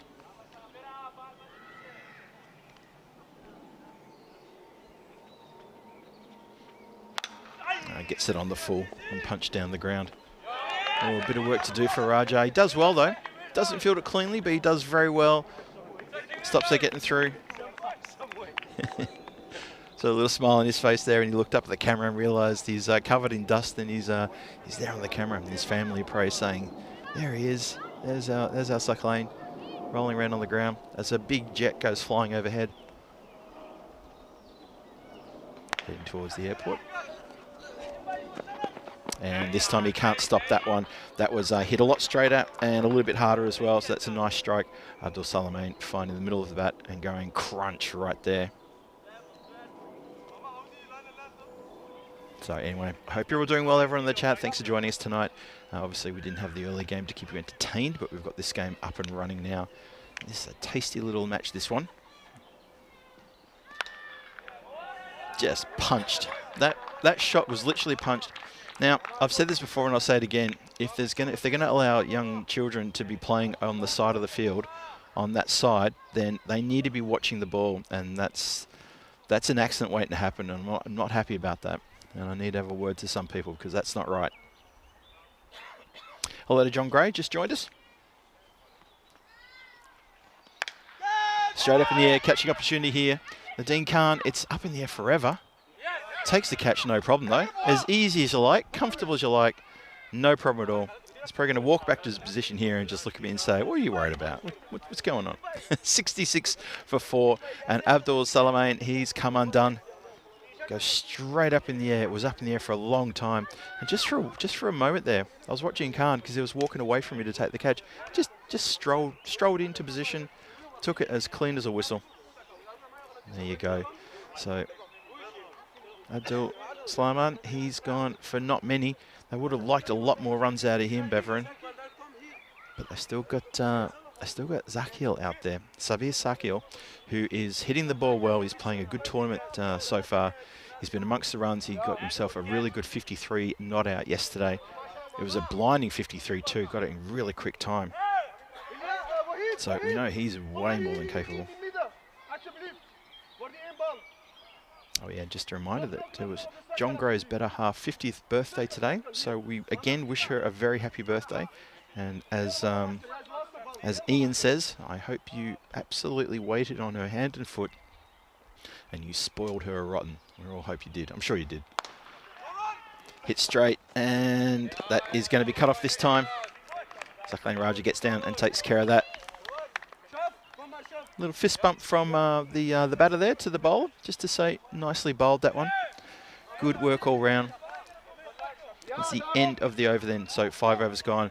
As we have a look ahead to the Jersey Liberation Series, that's kicking off tomorrow. Mr. Maximo Vinny Sandhu in control of that in the comms area. Eastern Royals against the Central Commanders, then Southern Spitfires versus Western Towers. Central Commanders back against Yorkshire Cricket College, and then they are back for match number 4 against Western Towers. And the final match tomorrow, Western Towers against the Eastern Royals.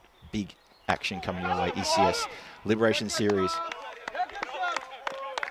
Of course, that's in Jersey. Obviously, a lot of history there in Jersey, and I'm sure Vinny will enjoy divulging all that as the ECS unfolds so I won't jump in with any spoilers.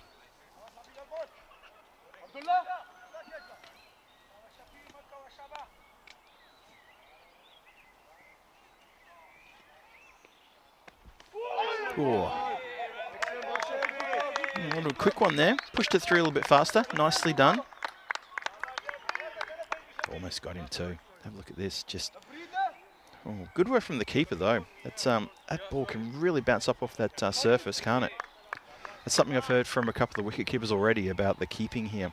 Is they need to, when they're up close, they were very cautious of taking the ball very high up on the chest, even around the shoulder area, as it gets some real bounce. Nicely taken. Well judged catch that. And that's going to be Shahzad out there, who takes a good grab. After getting belted for 22 off the first over, that's going to sort of put a smile on his face and bring him back into the fold as they have a bit of a get around and a few pats on the backside and says, well caught. So wickets tumbling here. Ahmadzai is undone. Just doesn't quite pick the right shot there. And I think he's beaten for pace all up, really. It's straight down the throat, the deep mid wicket.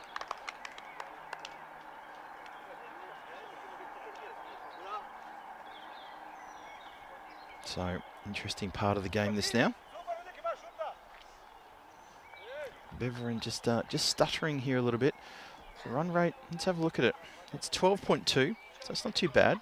Expected score getting up into the 120s, pushing maybe 130s, but 67 for 5 here in the 6th. Remember, they won the toss, Beveren. They elected to bat first. And this hasn't probably worked out the way they would have hoped. Another couple of wickets here. There could be a lot of trouble. Safi goes and tucks it around the corner, and he does it so well, and it goes so fine. There is actually nobody on the leg side behind square. There's a deep square leg, but apart from that, there is no one at fine leg. You have to go right the way around to third man, who I think is actually inside the circle. So that is quite a gap. And if you're going to bowl on the pads there like that, you're going to get hit every single time there. So that's something for the bowler to have to think about and to correct.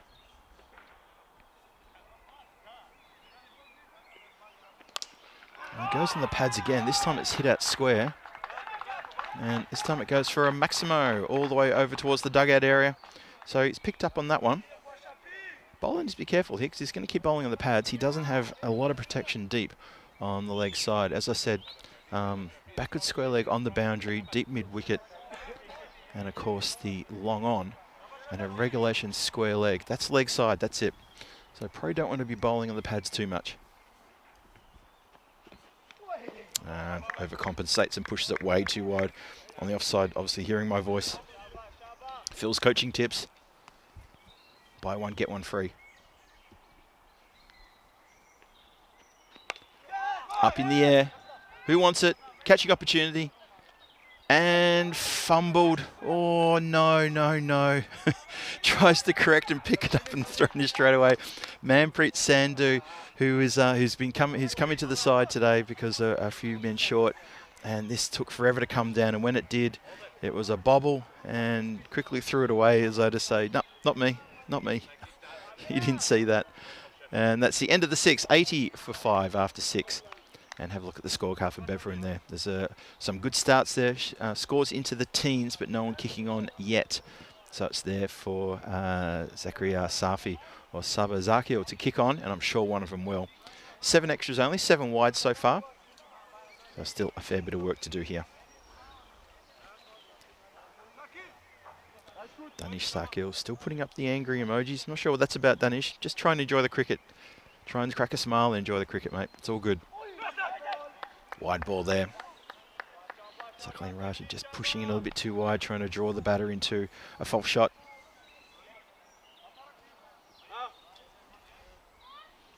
Big thanks to all of the moderators in the chat, all my friends, the moderators.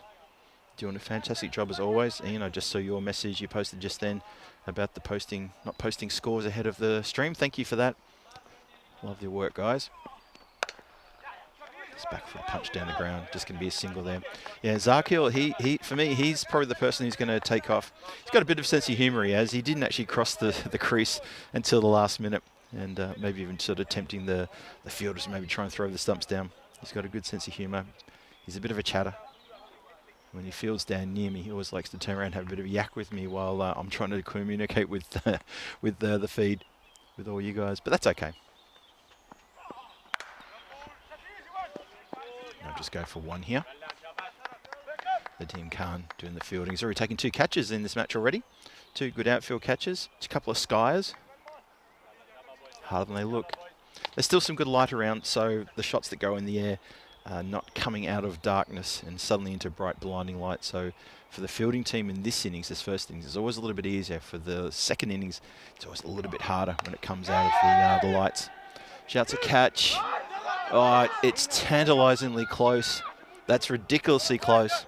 Unfortunately, Zakiel cannot get around in time. It bounces and he just manages to get a tap on it, but he was probably about 2 steps too short. Look at that. Almost gets around to it.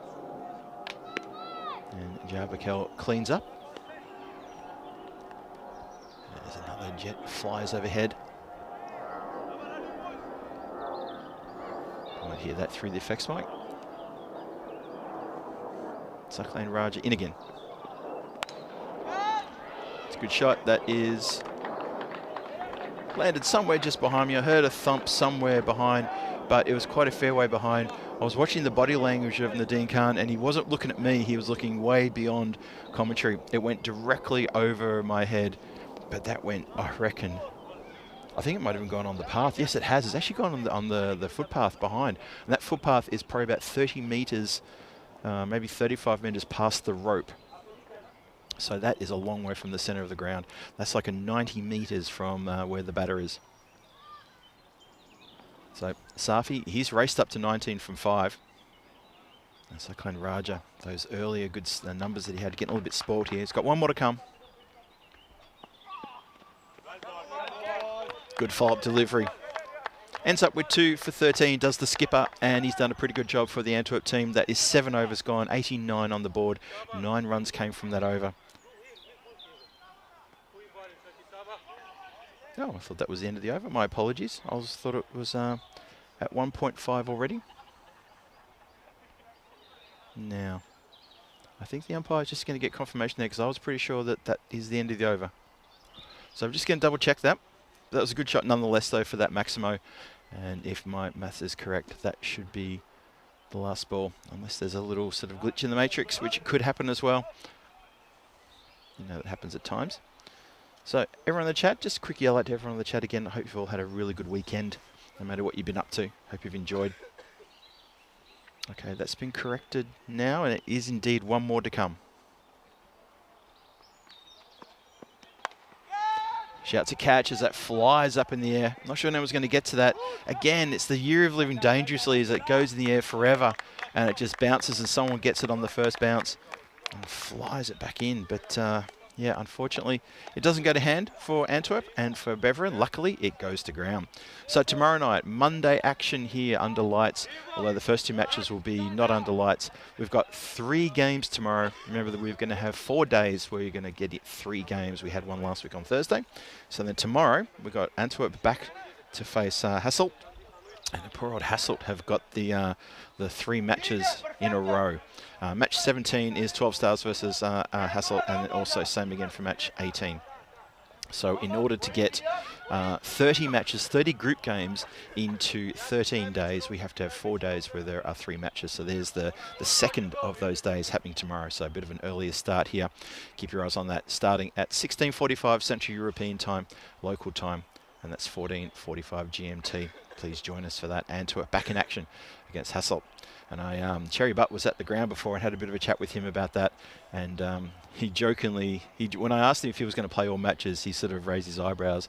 And one of his friends said, oh, Sherry, will you be ready for that? And almost at the same time, we both said, I think he was born ready, which is such a cliche, but he's just that kind of player, isn't he? So I'm looking forward to seeing him here tomorrow night, tomorrow afternoon, tomorrow evening, and tomorrow night. Because I guess you could say we've got an afternoon game, we have an evening game, then we have a night game. So join me there for that. Phil G here, taking care of business, and it's going to be a fun 3 matches. That Hasselt in 3 games, back to back to back. So Nadim Khan's going to get a bowl, reward for maybe those catches he's taken. As another jet flies overhead. That one's a little bit closer to the ground. fact, that one's so low, I think I heard the stewardess tell me to sit down. Hope you enjoyed that, Joe. Funny, I just found myself frantically trying to find my little Boba Fett. I couldn't remember where I put him. There he is. Last thing I want to do is to lose that. So, Thomas Martin is saying, Phil G spotting the black cat. Yeah, sometimes I do spot a black cat and it does remind me of that line from The Matrix. But it's, yeah, it just works. Sometimes you feel you're in that. Anyway, just waiting here for just a little, just a reset of something technical. Just bear with us while we make sure everything's all nice and shiny and dusty, and not dusty, I should say, not dusty exactly. Tim Harmer saying, what's the start time tomorrow UK time? It will be 2 hours earlier than we had today. So it will be, let me think, GMT, it's going to be 14:45 GMT. So what's that with summertime?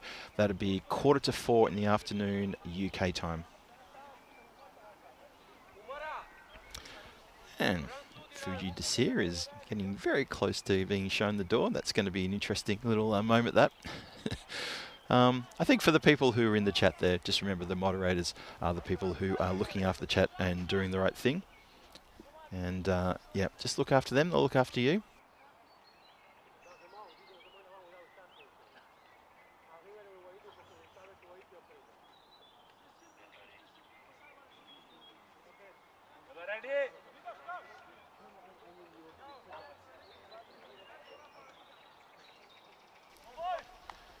So yeah, I'm just scrolling through, keeping on the chat. Obviously, being a moderator myself, I'm always interested to see what's going on in there and who's saying what.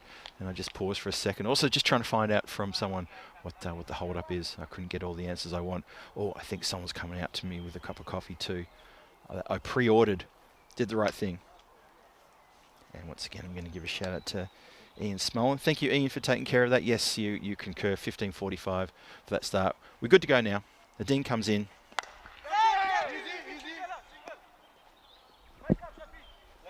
Just watching there. So the guy with the coffee was about to walk right in front of me when the bowler bowled and walk right in front of the sight screen. And that is a no-no. If he's been here, he works here at the club, he should know that. Cannons into the shoulder. I think you'll be okay. Zakil, you look at someone who has worn a few cricket balls before. Have a look at this again. He's given the top of his arm a bit of a rub there as that slams into the that fleshy bicep area. Ouchie. I did say ouchie just then. Gets an edge and he is done. Cooked. Nadine Khan gets a big breakthrough there. Clean edge. You heard it. You saw the deviation as well. And that is very well taken by a wicketkeeper there. That is Sawa, who takes a very good catch. Nicely judged. Watch this one again. It's a thick edge. It's sound. He heard the noise. Nadine knew straight away. And so did the batter and the umpire. Even took the hand off the bat. Just trying to raise the stakes here he was, Sabir Zakil. So he doesn't get to motor along like he did last night when he scored that lovely unbeaten half century. And he's been done here just with maybe something a little bit quicker as well. And it's really good work there from Antwerp. They've got putting the brakes on here nicely. 6 wickets down now, 92 on the board. Still 2.5 overs to come. So still enough deliveries here to get that score into the 120s. So it's all good. It's not going too bad at the moment. But yeah, Beverin just need to be careful here. We could be in the tail, another couple of deliveries. Noman comes out. He's going to face his first. Straight up in the air, but that is going to go over the boundary line. Just had the feeling that had legs, and it certainly did have legs. Big Maximo. So that's a good strike. That's a good start. There we go. Yeah, Kev from the chat saying looking forward to Malta tomorrow. Always exciting when a new venue appears. That shot's up in the air. Nadeem wants it. He wants to have his third catch of the night. And he takes his third catch of the night, this time off his own bowling. So he's having a good time. That's third catch. Makes a little gesture. I think that was almost like it. That was a little bit too easy. Not much of a challenge. Give me something difficult. 98 for 7. Needless to say, a wicket is a wicket. But unfortunately for Noman, it's 6 and out. And that's all there is. Yeah, Kevin in the chat saying, looking forward to Malta tomorrow. Always exciting when a new venue appears.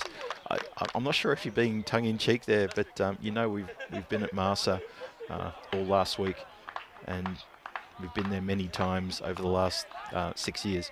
I'm sure you know that. 98 for 7. It's interesting time now. Antwerp got Beveren right where they want them. If they can maybe take the next 3 wickets in the next over and a bit, try to dismiss them for maybe around 110 or just keep them to less than 120, that would be a big confidence boost when Antwerp come out to bat a little bit later on, under lights.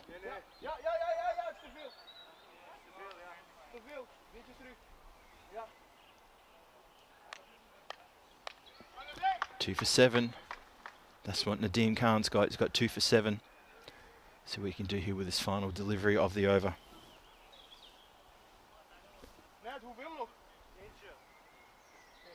Ah, Kev means jersey. Fair enough. Thanks, Kev. I think you had a few of us concerned there. Of course, jersey, yes.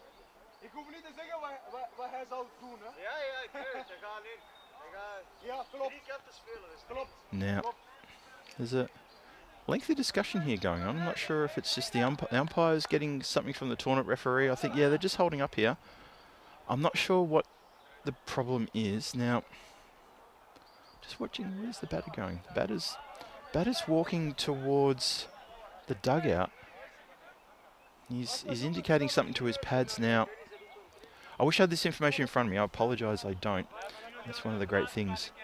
He's trying to sort of see what's going on. So I'm just seeing, is it maybe he's just got permission to go and do something with his pads here? At the same time I'm talking to you, I'm trying to figure out what's going on. My apologies. My attention's been taken in several places at once. And once that happens, anything can go wrong. Oh, I see. No, his batter's coming back now. He's maybe it was the gloves problem. Not sure. This will be interesting to see what happens here, because is he not the new batter in? And if so, does that constitute him not being ready? Yeah, Salazar Israel. He's come to the crease now, and I just wonder if he ran out to make sure he wasn't going to be timed out, but then once he got to the centre, he decided, okay, I don't have all my stuff, and has to go back. So I'm just keeping an eye on scores and making sure there's no penalties here. Because we have seen something like this before. I think we saw something like this in Portugal a couple of weeks ago. But I think it's okay. I think umpires are ready to continue. Sakleen Raja and Nadeem Khan are both still marshalling some fielders around. I think now we're good to go. Last ball, the 8th. And it's a dot. All that for a dot ball. But that is the 8th over bowl now, so 98 for 7 after 8. Still 2 overs to come in this innings. Remember that Beveren, they won the toss. They want to have a bat first, and this has not turned out the way they would have expected for sure. Zafi's still out there. He's on 21 from 8. Playing a bit of a lone hand is Zakaria Zafi. He's playing a good innings too. So he will be facing the first ball of the 9th, and I would expect him to try to farm the strike and to take over here. Yes, Zahia is going to bowl. Have a look at the run rate graph there and see what's going on. Slightly ticking downwards from the 3rd over onwards. It's slightly ticking downwards, that run rate. Definitely going the wrong way. Shouts to catch it. It's been hit up in the air and not taken on the boundary line, carried over. A tough chance though. A chance nonetheless, but still tough there. And Sherkhan Shehzad has juggled it over the line for a Maximo. There he is, just crunch. Close, but unfortunately not. So 100 up with that strike. Oh, goes leg side. It's a wide plus this one if they get through, and they do. Could have almost been put out of the ground. You could see the way Safi's eyes lit up, and he went to put that way behind backward square leg boundary. Misses and brings Salazar Israel onto face. He'll face his second delivery.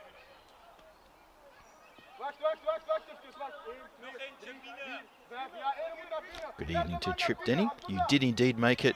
Always good to see you here.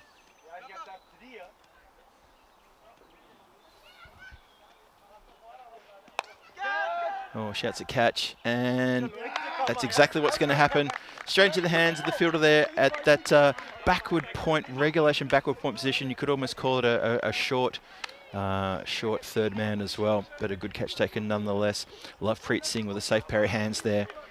And so that is a second ball, Derek. Oh no, we can't say Derek anymore, can we? Because we don't know what it's going to be. We'll just stick with the old duck. A second ball duck there for Salazar. He can't get going. 8th wicket falls here for Beveren. And yep, the towers are collapsing a little bit here. It's not looking good for them. No, it's I think 8 or 9. So yes, hello Trip. Good to see you in the chat. Always good to see you.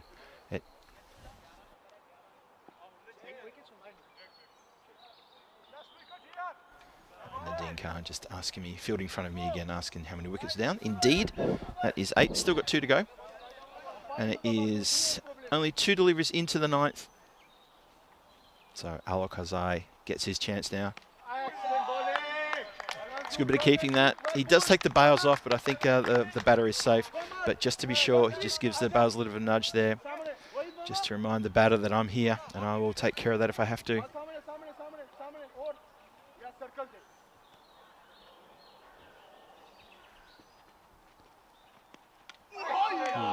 It's good bowling. It's brave captaincy too to bring Zahi on in the 9th, but I think considering the way things are running, the fact that 8 wickets are down, it's kind of gone really well to plan for Antwerp. They're bowling very well here.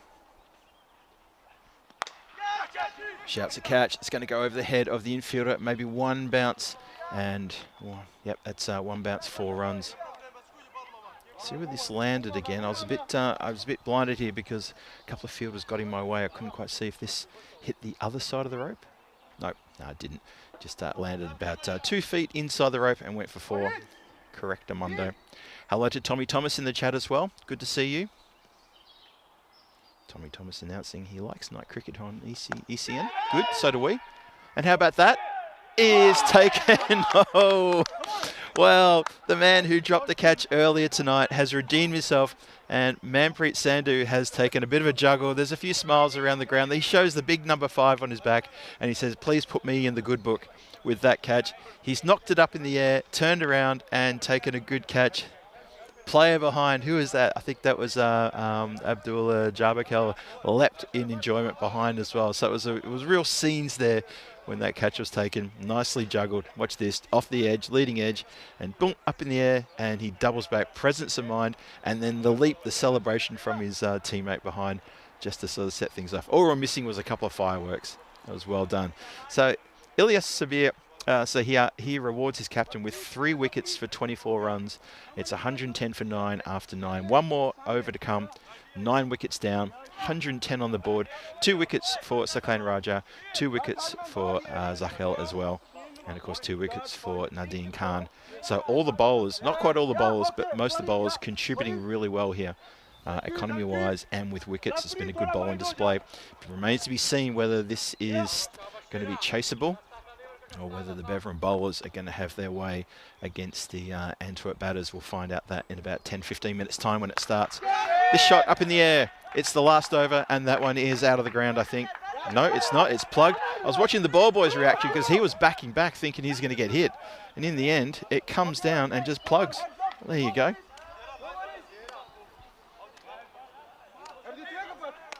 That was up in the air for quite a while. It was up in the air for so long. They ran 2. Safi needs to stay on strike in this last over. Needs to find the boundary several times. At Shehzad bowling, went for 22 off his first over. Needs to redeem himself here with a really good over for Antwerp. It's an excellent delivery, that one. Just beaten for pace. Just needs to focus on each delivery after the next. Make sure it gets pushed through. Can't allow to give any too much width and nothing too short, or Safi will be all over that. It's been a good innings from Safi, 29 from 11 when it was really needed. Beveren could have been really languishing without his contribution. Gives him a charge and doesn't get it, hits the bat in disgust. Didn't need to give the charge either. Could have just stepped to the line of the ball and played a beautiful straight drive, which he's played several times already in this innings. And that's unfortunate. Unfortunate for him and unfortunate for Beveren, he couldn't connect. The dots are adding up. John Gray with probably the comment of the night. Like that one. Another dot. That's, by my calculations, 3 dots in a row. Generous round of applause from the Antwerp fielders there. Yeah, Trip Denny just saying that he realised he was 7 minutes behind, and then John Gray jumps in with, that's nothing, Beverin, we're a whole match behind tonight. And if you're a Beverin supporter or you play for Beverin, you're probably feeling the back of your neck and saying, ouch, that was a bit harsh. Oh, a bold jump. Strikes the pad, ambitious shout, and a shot. Well, the pick up and shot at the stumps, but he forgot to pick up the ball. But he went through the action of throwing the ball. Watch this again. Appeals, then realises, which picks it up, he forgot to put the ball in his hands. You've got to get your ball in your hand, then you throw the ball. That's what happens first. I bet when he wakes up in the morning, he puts his jeans on before his underpants, because he's got that round completely around the wrong way. Here we go. Last ball of the innings. Smacked to a very vacant outfield area over that outfield. 6 runs, a flat 6 to finish the innings. And I guess that's something. Jarvik Hill gets bat on ball and goes crunch after 3 dots in that over.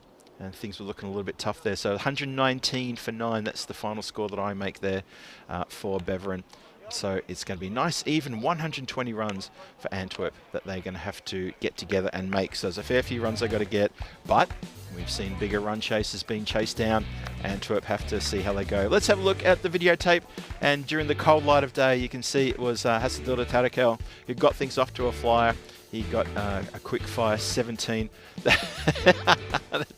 There's our production crew, the 2 circles guys coming out and saying, how dare you hit our roof with that cricket ball? Who do you think you are, you young kids? That was a real statement there. Thank you very much. I didn't actually see that when it happened live, so I'm glad we caught that on camera. That's brilliant. So a couple of shots down the ground and good hits being smacked around as well. And yeah, that was wickets falling aplenty. So in the end, I mean, 9 wickets fell for Beverin, and they just struggled again to find that partnership. I always talk about the importance of a partnership in T10, and I'm sure you've heard this a million times, but it's so true. If you get a partnership going in a T10 match, more often than not, that is the team that will pick up the win. And if you don't get a partnership, then you're struggling constantly. And there's just that lack of consistency. You can see here, good catching in the outfield too.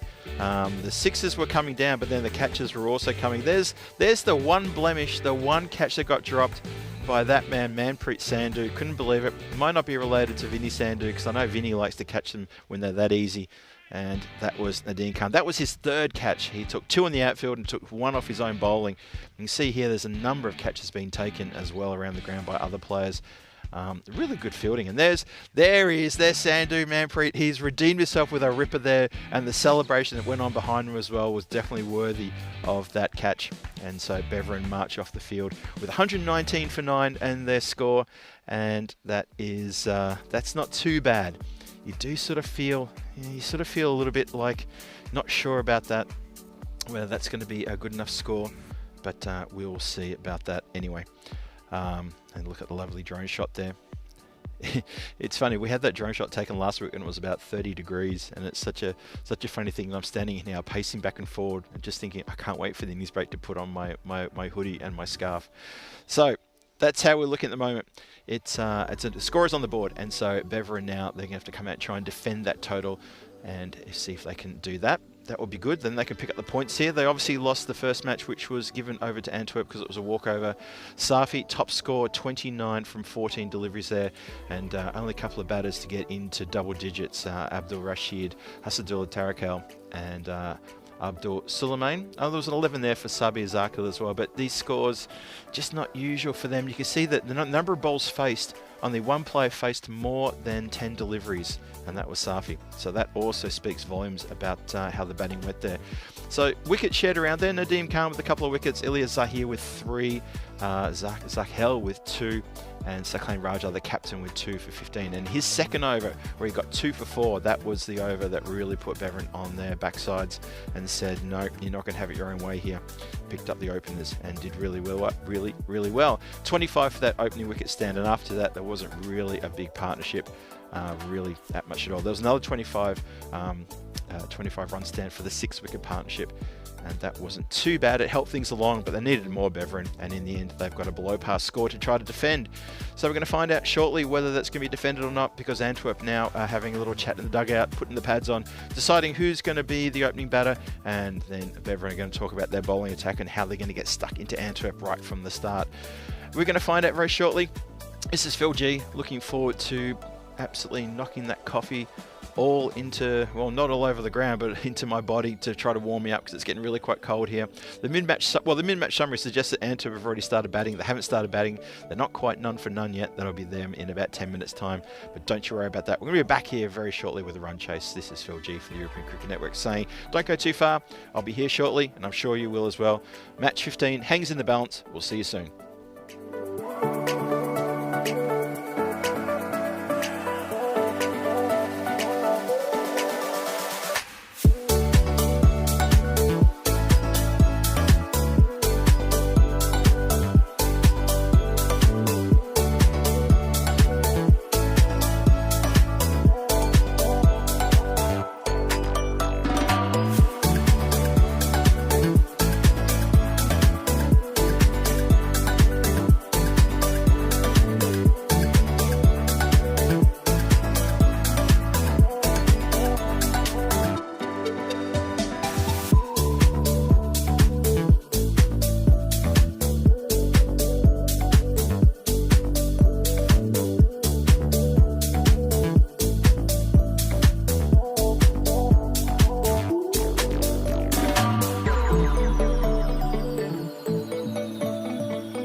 This European cricket event is proudly brought to you by HCL Software, Rado and 1xBet. Welcome back to the Stars Arena, and we are minutes away from the restart here. We'll see how this run chase goes. I've literally taken that break to, well, to scull my cup of coffee, to put on a scarf and a hoodie and then get my very nice jacket straight back on again as well. As the temperature drops down in towards single digits in the last hour as well. So interesting time here. Interesting run chase coming up. 119 on the board. So Beveren will be looking to restrict Antwerp to 83 or less to get a bonus point. And for Antwerp, well, you never know. Things could fire up for them and they could get this in 7 overs or less and they will get themselves a bonus point. Regardless, 3 points for the win, 1 point for a bonus point. Someone's going to get a bonus point here and someone's going to get 3 points. And we will find out very shortly.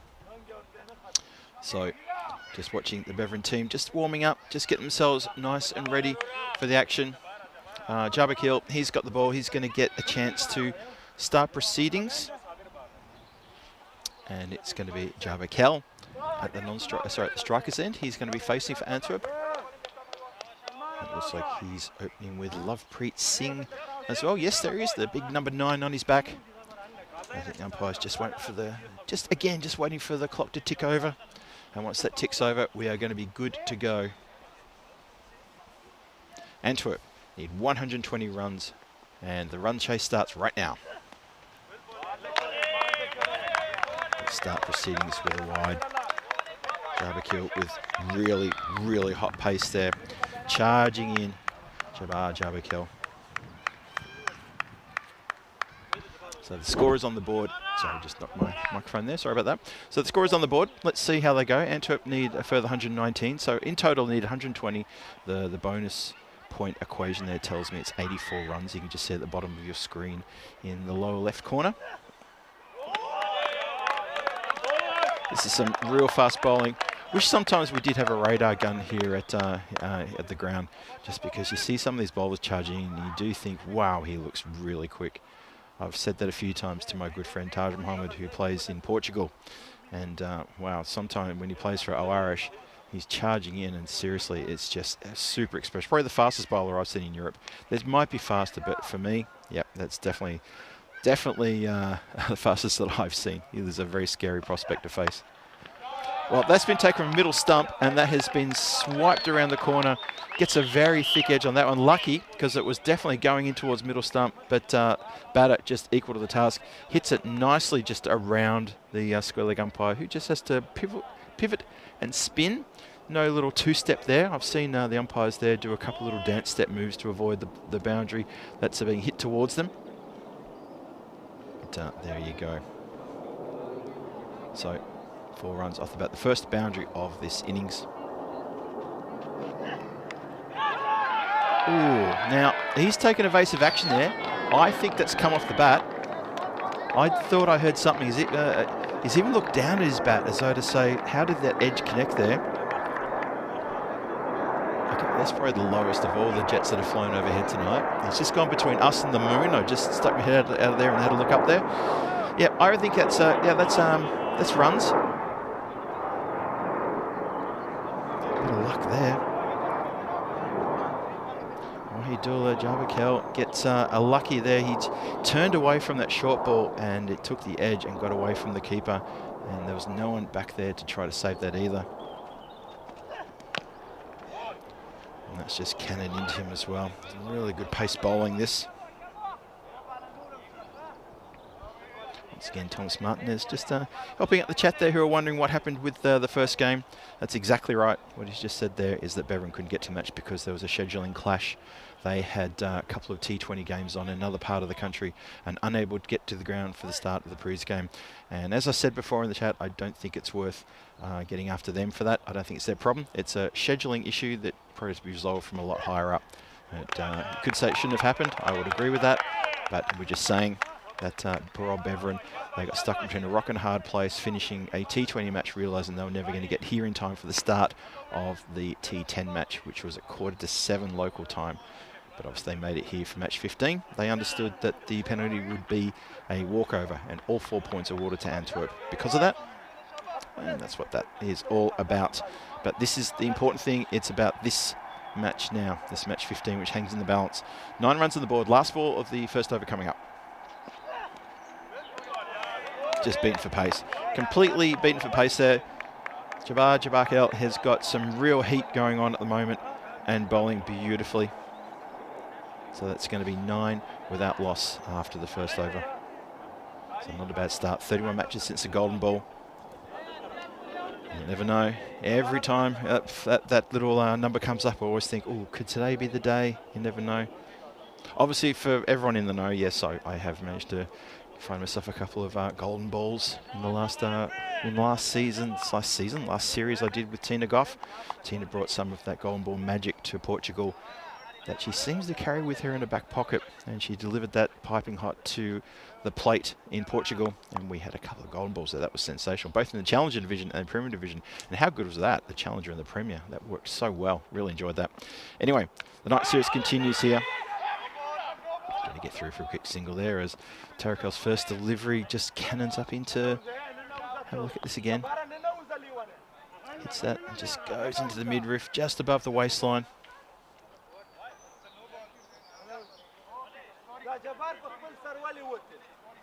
So that's not pretty seeing. He doesn't hit it. It just cannons into him. Sorry, I thought he got a little tickle on that one, but no.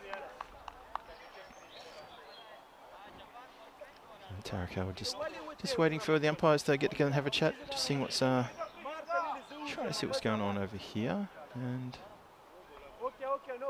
I think it may be something to do with numbers. I know there's been a few problems because a couple of players have got wearing tops where they have sort of makeshift numbers on their back, and I've got a funny feeling that every now and then there's a stop because the scorers need to know who's wearing what number, and sometimes some of these numbers, these sticky numbers, haven't been very sticky. They've fallen off. And obviously it has to do with Tarakel. He's the captain of Everton, so he's the right person to ask. So there we go.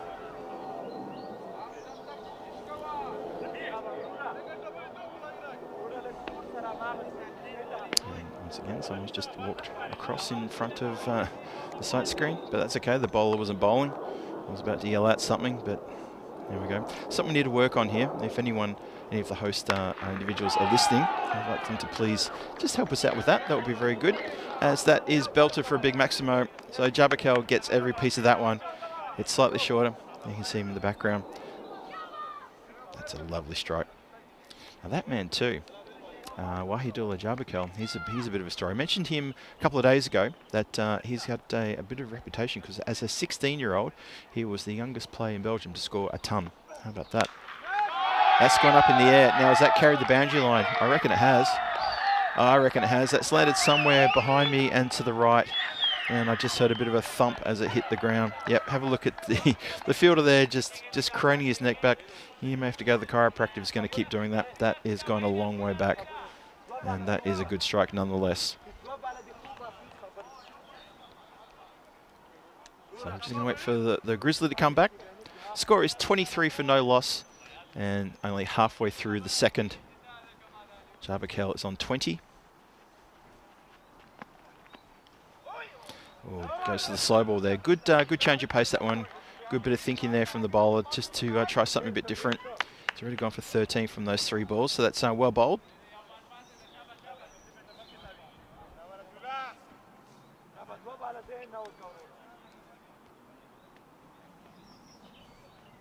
So 2 more to come in the second.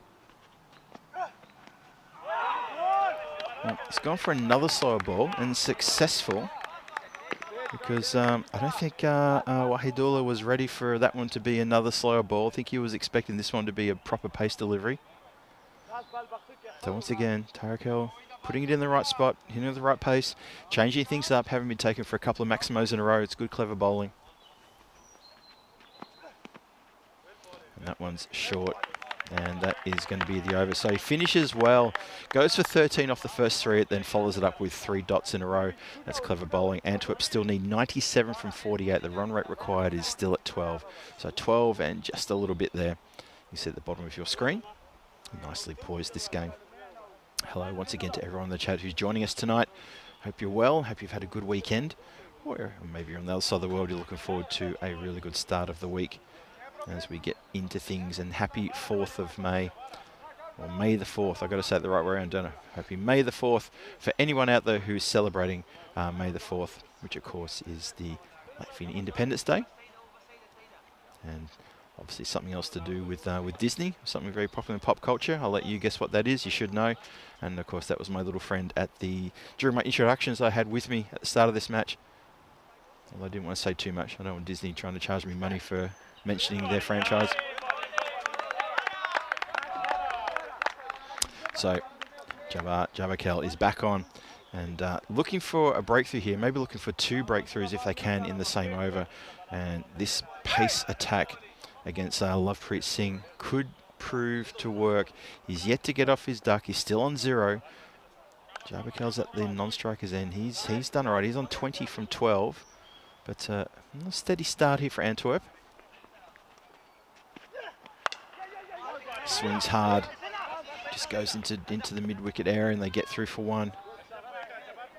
I wouldn't say he was in complete control there, though.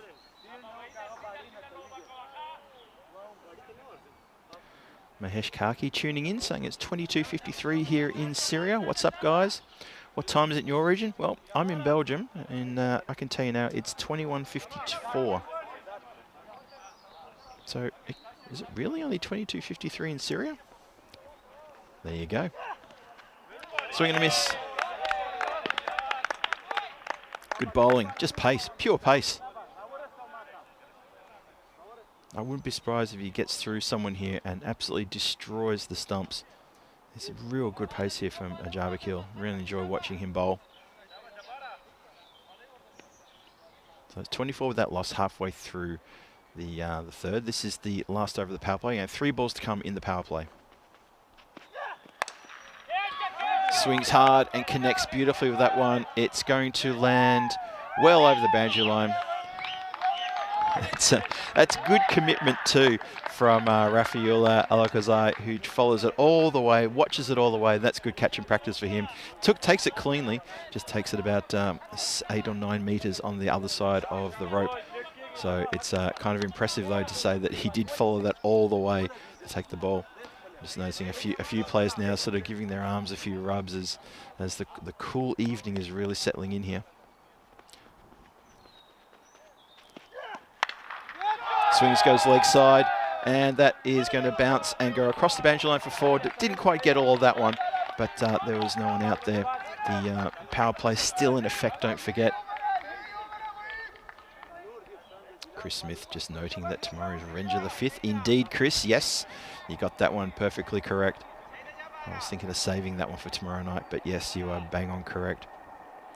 I only brought my little bobber tonight. I probably won't bring him tomorrow. He can stay at the hotel.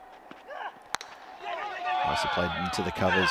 Oh, they go for a single, and just at the moment I thought there was a chance there. Rafiullah comes in and almost wanted to let loose with a shy, but it just got away from him. So 3 overs gone, 35 on the board. Not a bad power play, that one. And the run rate is still at 12, and just a little bit for Antwerp to get this match into the can and claim it as their own.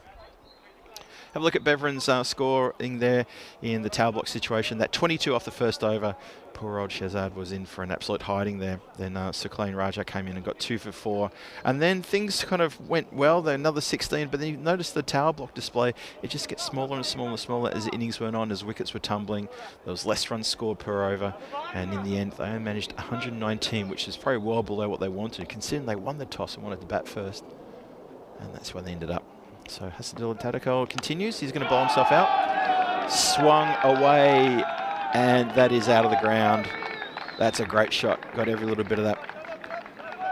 Just watching to see if he's still got a slight little limp. Remember when he lost his wicket, I was making a bit of a big deal about when he was walking off. Not when he was playing, but when he walked off. He took a few steps away from when he was dismissed. And he just, because he was bowled and looked like he sort of played I should have played this shot moment, and suddenly he just looked like he was limping.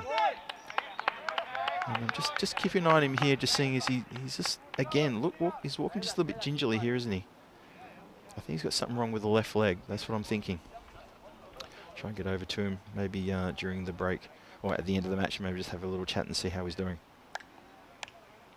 I know there was, I was asked in the chat earlier about the pronunciation of his name, and whether it's Hasadullah or Hadisullah. And we've got him in as Hasidullah, which I've been calling him all week. So if I find out we've got that wrong, I'll be a little bit filthy about that. Hopefully we haven't. Hopefully it's all good. And as I said, I will try and get clarity on that. He's a hard man to get to, though. And the Beveron guys take their cricket very seriously. That's okay. I'll go for a wander over after the match and see if I can catch them before they head off. That's been hit high and up in the air. It's coming down into the hands of the fielder who's grasped it. Oh dear. Salazar Israel has put it down. Oh, hearts in the mouths. He's standing hands on hips there, wondering how did he miss that. He's not looking happy with himself, and quite rightly so. It actually wasn't that high. Not like it was coming out of the light towers. And unfortunately, he's put that one down. The throw back though. The throw back had been accurate. Could have been a chance for a run out. Hit out through the covers, and that's going to go for 4 as well. So the run's coming thick and fast now. It's that man. Wahidullah Jabakal is getting into the runs, and he's now pushed up into the 40s with that strike all the way along the ground. Antwerp, 47 for no loss. 1 more to come in the 4th. Looking good here at the moment.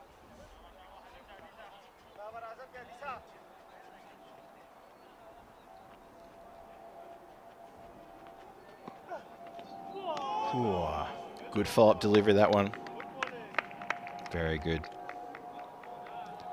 And just see Suresh Kumar saying it's 9:57 in Belgium, although you wrote that a few minutes ago. So yes, you are indeed correct. I think as I say this, it's just turned 10 o'clock and there's a big jet flying overhead again. Obviously we're on the flight path here as they turn around and make their final approach into the airport. Or maybe it's on the flight path out of here, I'm not sure. Either way, let's have a look at the run right there. Well, look at that white line. It's exactly where it needs to be. It pretty much couldn't get much better than that, although maybe slightly above that yellow line might be where they need to be, but they're pretty much where they want to be. The current run rate, 11.75, and they're chasing 120 runs for the win here. So maybe just a couple extra runs to push it above that line, but it's right next to it, hugging it along the way. And this run chase looks like it's pretty much in order. For the first 4 overs, it's been exactly where they need it to be. Need to be sustained, though, and that's obviously where things get a bit difficult. 73 from 36 required. Slashed hard. It's going to go through the gap and run away from the fielders there to the boundary. Backward a point, 4 runs. 50 up with that shot as well. And this time it's Lovepreet Singh who gets some runs off the bat and finds the boundary. So he's now properly supporting Wahidullah Jabakal, who's got 43 from 22 and sort of doing most of the heavy lifting here in this run chase. Anik is tuning in from Bangladesh and says it's 1:57 in the morning. Edged and away. Well, the keeper shaped to dive for that, and in the end maybe he felt discretion was the better part of valour and he chose not to dive. Clean edge, heard it, and keeper doesn't throw himself full length. Abdul Rashid decides preservation. I just noticed in the background there I could see Saber Zakiel in the background on that reverse shot fielding down at the long on area, and he's looking really cold. He's rubbing his arms. He's looking very uncomfortable out there. There he is in the background right there. Well, interesting stance, sort of stands there. Could have almost been nutmegged and would have been bowled. It goes out to the fielder, and that is not a bad throw in. Rafiola Alokazai gets it in quickly. Gets Wahidullah on strike. He's got 43. He's eyeing off the half century here. Be very happy if he can do that. And as far as Salazar Israel is concerned, he's looking for a breakthrough. Beveron desperate to get a breakthrough here, trying to knock this partnership over and get stuck into the top order. That has gone high, and that's gone a long way up in the air. There's a catching opportunity for 2 people. They both end up leaving it for each other at the last minute. Oh, that was so close to running into each other. Jabakil and Mohammed Noman. I'm not sure whose it was because no one called for it. And that stayed up in the air for quite a long time. Who was best positioned for that one? Well, you could throw a blanket over those 2 and ask them a question because either of them could have had that one. So that's disappointing for Beveron because that is a breakthrough they really did need.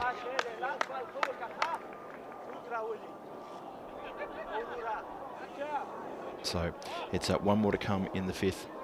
58 for no loss as Israel is searching desperately for a wicket here. Beveren needs something to spark them.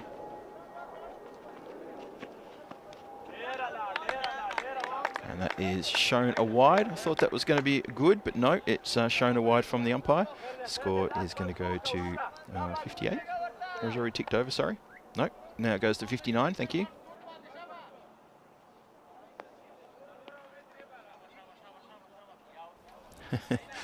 I just had a taste of my coffee, and which now they're giving me hot chocolate. I think they've connected the machine up the wrong way. That's because it's the second time today I've asked for a coffee and they've given me a hot chocolate. Never mind, never mind. It's still going to go to a good place, and I'm only going to rent it, I promise. 60 for no loss after 5. The run rate is at 12. It's exactly where it needs to be. And we have a look tomorrow. It is the Jersey Liberation Series. Vinny Sandu, Mr. Maximo, is going to be in the comms to take you through the action, those 5 matches. And these are brand new teams for us because this is a brand new time for us to get over to Jersey. Eastern Royals versus Central Commanders, Southern Spitfires, Western Towers. The middle match, the lunchtime match, Central Commanders against Yorkshire Cricket College. And they're going to be back for match number 4 against the Western Towers. And the final match of the afternoon will be Western Towers and Eastern Royals. That's going to be exciting stuff. I'll be tuning in tomorrow. Hope you will as well. And obviously I'll get dragged off for night duties. There's the moon. Looking good. That's a really good shot, guys. Nicely caught there. Let me start the new over. Ahmadzai comes in. Ah, taken so nicely. Just flicked. It didn't even sound thick or woody. It just sounded like a little click as that has been tickled around the corner. And that has gone all the way. So Wahidullah Jabakel has really come alive in this match, and we've enjoyed his innings, and he has belted a really good 50 there. 50 from 26, gets a little bit of a round of applause in the dugout, gets a tap on the bat from his non-striking partner, Lovepreet Singh, who's on 10. But he's 50 not out from 26 deliveries, hasn't rushed it, hasn't got too carried away, just done the right thing, and getting the runs on the board. They only had to go at 12 and over. They're going at 12 and over. Antwerp looking pretty solid at the moment. That's hit uppishly, 1 bounce, 4 runs, just to the right of the fielder there. Wasn't too far away, didn't have to go too far, but it was just hitting a bit more power, and the placement was up to the task. So Beveren, who've had a very long weekend of cricket, 2 T20 matches yesterday, plus the T10s last night. They've had 2 more T20 matches today, plus this one tonight. They are probably ready to have a bit of a rest now from cricket action. I think the players look like they could probably use a bit of a rest. Going to come back for 2 here. It's on to the keeper's end. I think he's got him. We're going to go to the video replay, but I think that is a clever throw to the right end, and the keeper has done the right thing and removed the bails as well. I think Jabakel's in trouble. Coming back for that cheeky second. Have a look at this. Takes a while to get out there, but Alakazai so quickly got the ball out of his hands. Yep. Oh, you know, I'm kind of unsighted there, but let's see one more time. Nice and slow. Well, yep. It looks to me like, well, there you can see the bail just the other, he's out of his crease there, and then the bail is the other side of that's Israel's shirt. So you can make the assumption that the bails were removed 1 frame beforehand if the umpire wants to make that call. For me, though, because the replay is inconclusive, it's a hard one to make. But I'll see if they're going to go with the assumption that if the bail is there then, and he's just on the line, then the frame before where he's out of his crease, that bail would have actually come off the stumps. But that's, I'm not sure if that's conclusive or not. And it is not.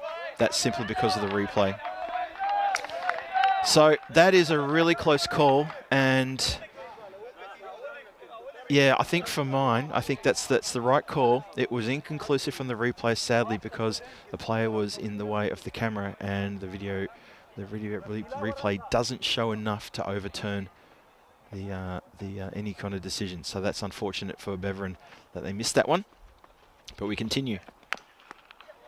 It's just been chopped down the ground. Bit of a chase here for the fielder to get around. 2 bites of the cherry, managed to bring it back.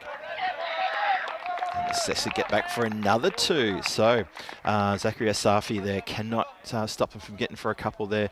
The ball just kept getting away from him more and more. throw was a bit wild as well. So 2 runs, well run.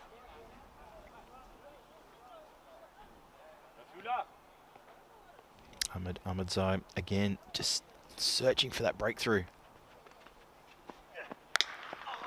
It's a miss-hit. It cannons into the stumps. Oh, someone should be run out here though.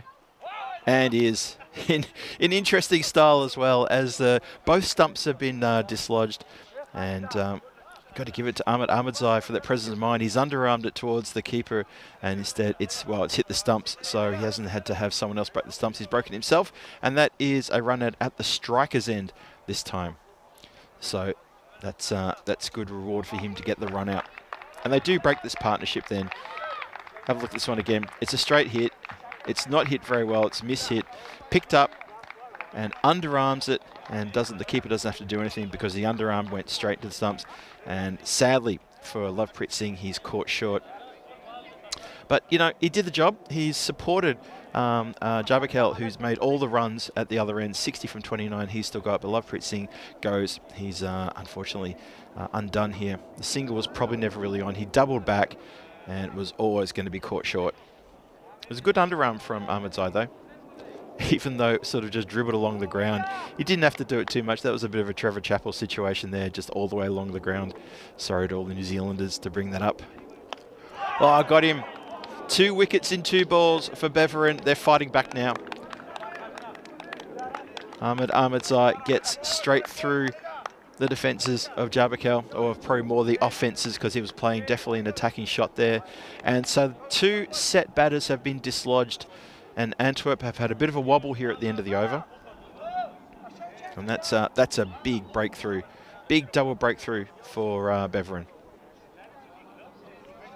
Oh, sorry, that's not, sorry, my apologies, it's not Jabakel. That's actually Wahidullah Usmani, who was the new batter. Got a bit ahead of myself there. But still, nonetheless, that's a good delivery, and so a first ball duck for Wahidullah Usmani. You see there? That's right, Wahidullah Jabakel. He's at the non-striker's end, and he's got 60 from 30. He will now go to the striker's end because that's the end of the over. 74 for 2 after 6. 4 overs to come, and still a handful of runs to be picked up. But I'm not sure the run rate should be too much of a problem. It's currently 11.5, so 46 from 24. Al-Ghazai continuing. Oh, how about that? Well, it's 3 wickets in a row to Beveren. There's a run out and a 2 bowled. So things have just started to sort of freeze up a little bit for Antwerp. And surely they're not going to get stage fright. Surely Beveren, are they going to fight back here and just out of nowhere storm to a victory that they should have no right to pick up? Oh, Antwerp, just the wrong shot. Swipes it across the line, going for deep mid-wicket. Should have been playing with a straight bat. And that is a real body blow, because that now is Wahidullah Jabakel, who has to go. He's got 60 from 30. And so a couple of the players from the Antwerp lineup now need to stand up. He's done all the hard work, and now it's up to the rest of his team to try to get the win here. Good delivery, though, from Al-Ghazai. Just absolutely straight, fast, and says, you miss, I hit, and does indeed. So Beveren pick up 3 wickets in 3 balls, a run out and 2 bowled. And that is a team hat-trick. Not something you see very often. That is a team hat-trick. And, well, if Al-Ghazai gets another bowled, say not another bowl, but another wicket right here, then that would be 3 wickets in a row from the bowlers and 4 in a row for the team. So Antwerp now just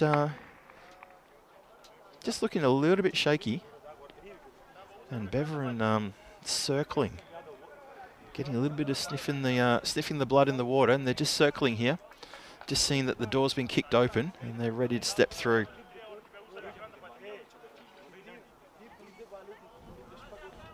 All right, I just lost every little bit of Wi-Fi that I had going with me there, but now I'm back. I see that a few comments about that run out as well. Sim also saying inconclusive, good decision. I agree with that. That's exactly how I saw it. So we continue. It was full. It's been clipped away nicely. Square driven for 4. Good shot. That's a bit of a pressure relief to know that they've got the batters out there can continue with this. Nadeem Khan he's been around for a little while. He'll know how to settle things down and get into it. As I can see a big jumbo jet somewhere in the background in the night sky just starting to bank around coming towards us. So that's what it is. So the planes are actually taking off towards the east, and the planes that need to go west are then turn, and we're on the flight path that takes them sort of overhead and they head out towards the west. So that's what it is. It's not the planes landing at the airport. Anyway, that's enough of Phil G's plane watch. Let's get back to Phil G's cricket watch. Tasawa is out there as well. He's joined Nadeem Khan, who's facing the music. Alakazai's got 1 from 4. And this game has just started to heat up a little bit now with those 3 wickets. 3 wickets in 3 balls. It was a team hat-trick, a run-out and 2 bowled. The bowled were from 2 different bowlers as well, so they're sharing responsibilities of Beverin. And there's no way they're out of this yet. Thomas Martinez prophesies, says, can it all happen in the 7th? Well, so far, it's not looking too bad. That's hit out straight to the boundary rider. Gets behind that one, protects the boundary. Just the one. Generous round of applause as well. Trip Denny has already said to start the cars. Trip, have you gone early? Interesting. Interesting. Everyone just remember that Trip at 10:12 p.m. Trip Denny said start the car. That's pressure for you.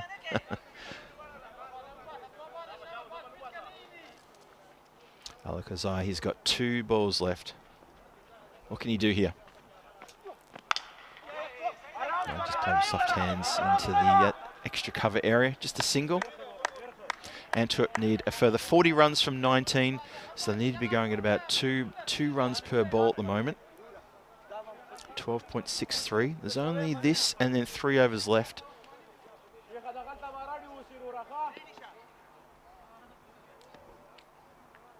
So Alakazai to bowl. Final ball of the 7th.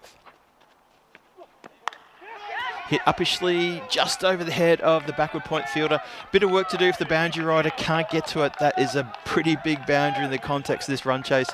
Oh, breaks the shackles ever so slightly, but importantly for Antwerp, they do get a boundary at the end of the over, and they need to be getting boundary, at least 1 boundary in over, maybe even 2 at some point. As you see here, action tomorrow night, night 8 of 12. Because after this match, we're going to be halfway through the tournament, halfway through the night series. But tomorrow night, match 16, Antwerp are going to be back to take on Hasselt. Hasselt, they have got 3 matches in a row because then they come back after that match 16. They've got to play 17 and 18 when they got the double header against 12 Stars, the hosts, and at their home ground. So 3 big matches coming your way. Note the earliest start time, 2 hours earlier than usual. It's going to start at 14:45 GMT, which of course is 3:45 in the afternoon UK time. It's going to be 4:45 Central European time, or 8:15 in the evening in the India Standard Time. We look forward to welcoming you to those 3 games, big 3 games here in the night series. Wide ball shown there. Tasawa on strike. Zulkarnain Tasawa, who joined us in the chat on Friday night, and he very joyfully said, Phil, I'll be there on Sunday. And said, please make sure you come over and say hello. He hasn't done so yet, but he's batting at the moment, so I can't blame him. He's just been pushed down towards point, just for 1. Antwerp still need 34 from 17, so it's 2 runs per ball exactly. That's where we're at.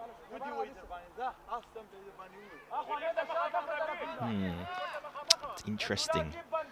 Interesting time. With 7 overs and 1 ball in. This is the 8th. This is going to be really vital over this one. Oh yeah, dot balls.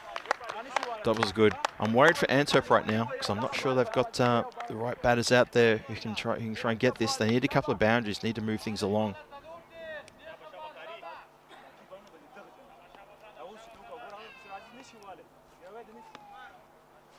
That's good over this one so far.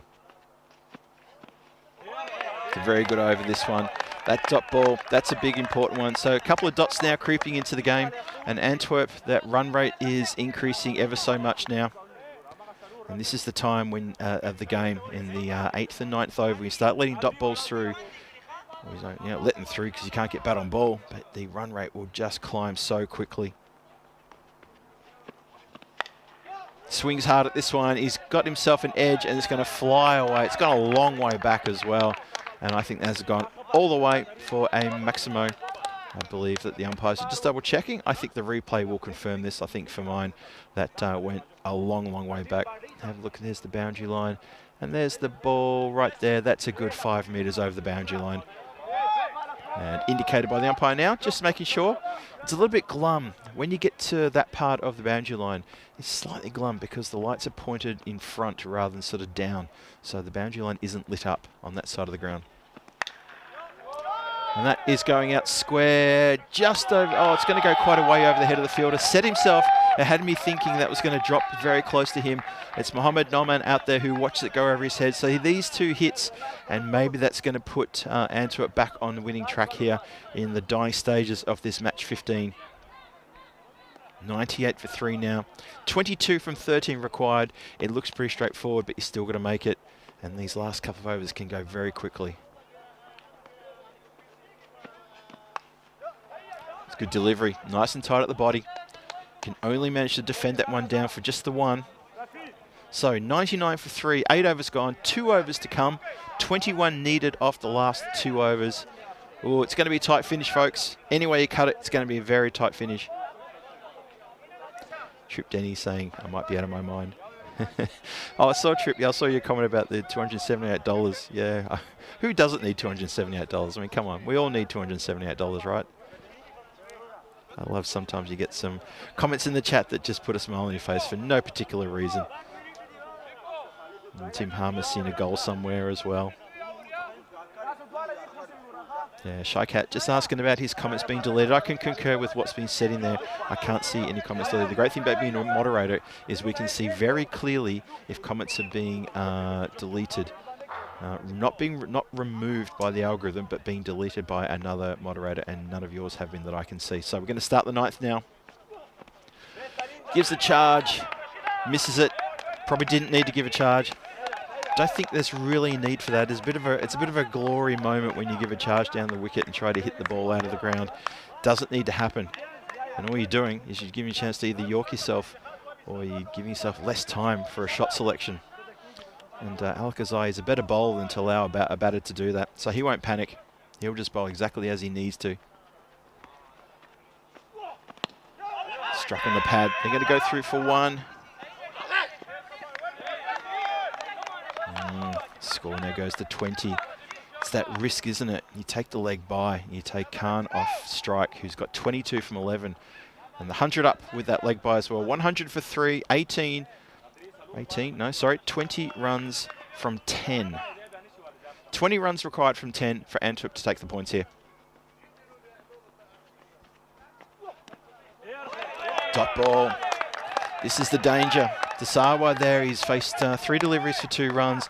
Khan at the non-striker's end, he's got the better strike rate. He needs to be up the other end. And he probably needs to have a word to his batting partner and say, look, you get bat on ball, just even defend, just even block, let's go.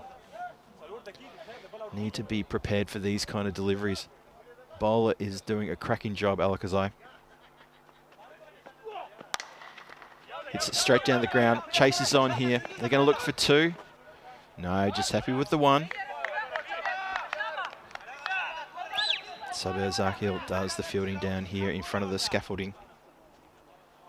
Have a look at that. Just nutmegs his the other batter at the other end. So 101 for 3 to score. 19 from 8 is the equation. 19 from 8. Got him. Well, that's going to put a fly in the ointment. That is a monkey in the wrench. That is a problem now for Antwerp. They've now lost Nadeem Khan, who was looking pretty good. 22 from 12 he ends up with, but that is a big wicket. 101 for 4 now, and it's only 7 deliveries to go. So one batter needs to come in and try to take control here and make a few runs. And I've got a really dark suspicion in my head that Antwerp are going to fall a couple of runs short here, because that may be a little bit too much for the Antwerp side. Mind you, though, a couple of 6s here or there will change all that. Nadeem Khan, he can hold his head up high because they really gave a big impetus to the innings there with that very quick-fire cameo 22 that he put together. just when they needed someone to stand up and make a quick fire 30. He needed to be there at the end for Antwerp to be able to control this game. As it is, it's going to be the skipper coming out. Saklan Rajai takes it on his shoulders, he does. Faces the last ball of the 9th. Now, do you go for the big hit or do you take a single to get on the strike for the 10th? What do you do? You do neither. You allow a dot ball because you don't get bat on ball. Oh, that is a trouble. Trouble aplenty now because it's 19 required from 6 deliveries. Antwerp looking like they're going to get close, but I'm not sure they're going to get it. Could be tough indeed. It's a very interesting match. Says Hunter Mack. I agree with you, Hunter Mack. My sentiments exactly. And all credit to Beveren. They fought back in the second half of this innings. But that man, Rafael Alakazai, 2 from 11 from his 2 overs, has really spun things around with 2 very good overs. He puts his hand up immediately for player of the match should Beveren win this one. Well, regardless if they do or don't, because I don't think any of the batters have really covered themselves in glory today. But then again, the officials may see it differently. Safi put together a very good innings for Beveren earlier, so he could put his hand up as well. Last over starts. Goes out of the ground. Tasawa out of nowhere smacks that one, smokes it over the scaffolding. Well, what do I know? Because that is an absolutely delightful strike right in the slot, and he's middled that one. Absolutely middled it. Trip Denny has once again said to start the cars. Trip, I think that the car's already started.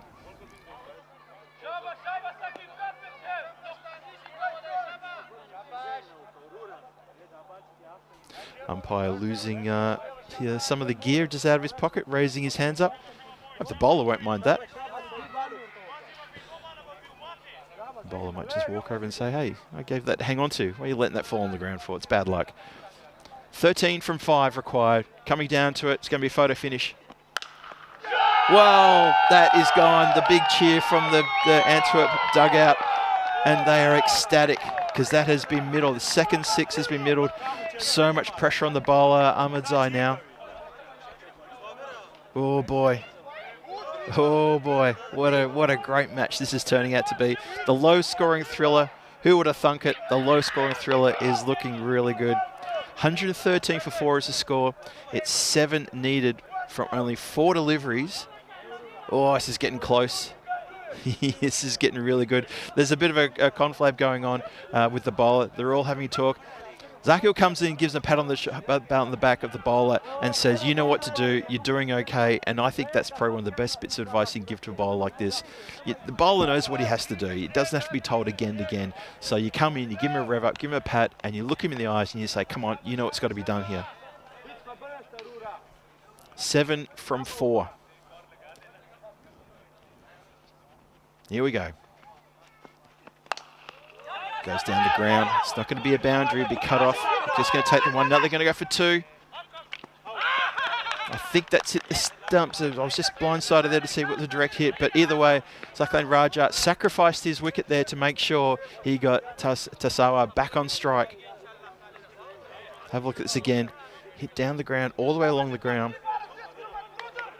So Zakiel comes in, throws to the bowler's end, and taken. And, well, someone's down. Jabakel's down. Not sure why he's down. He wasn't even in the play.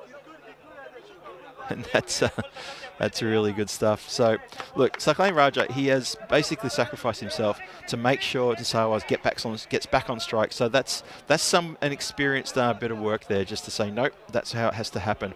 So a new batter comes in, immediately goes to the non-striker's end. I'm just trying to see who that is. I've got a feeling that may be Sherkan Shahzad, I think, has come in. So no pressure on the batter at the striker's end on that man.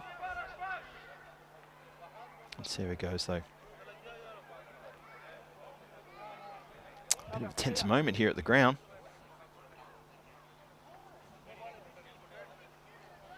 And Johnny, he's saying that Tripp has opened his second garage. He has indeed, Johnny. Good call. Here we go. 6 from 3. It's gone up in the air. Is it going to fall in no man's land? No, it falls just behind the bowler. And that is a single that you sort of feel they didn't need to take. Because now it's going to bring the new batter onto strike. Now all the pressure on the new batter. or it's one of those moments where I think Tasawa might want to have that back and just say, you know what, we shouldn't have taken that run. And now poor old Sherkan Shehzad, the young man, it's all on him. A man with the big number 11 on his back. Ahmedzai getting a little bit of a pep talk from his skipper, just telling him, look, you know, this is the new batter. We're trying to preserve this. 4 from 3 is what's needed. Swings hard, it hits the stumps, and they're going to go for one. No, just going to go for one. Sawa's to stay on strike. That's probably the right move to do. Don't try to go for a second one. It's the second time that a striker has gone straight back at the stumps and disturbed them. So Ahmedzai, that's interesting. Look at this. Umpire takes evasive action. Stumps are broken. Oh, Tasawa almost lost his head there. Coming back for a second one, that would have been crazy. He's facing, it's 3 from 2. Tasawa's got 17 from 8. He's hit 2 maximos at the start of this over. There's another discussion between skipper and bowler at the top of the bowler's run-up, trying to figure out how to do this, how to try to defend these 2 balls and 3 runs. So two for a tie. One is not enough. And they've still got 2 opportunities to do it, and obviously 3 or better.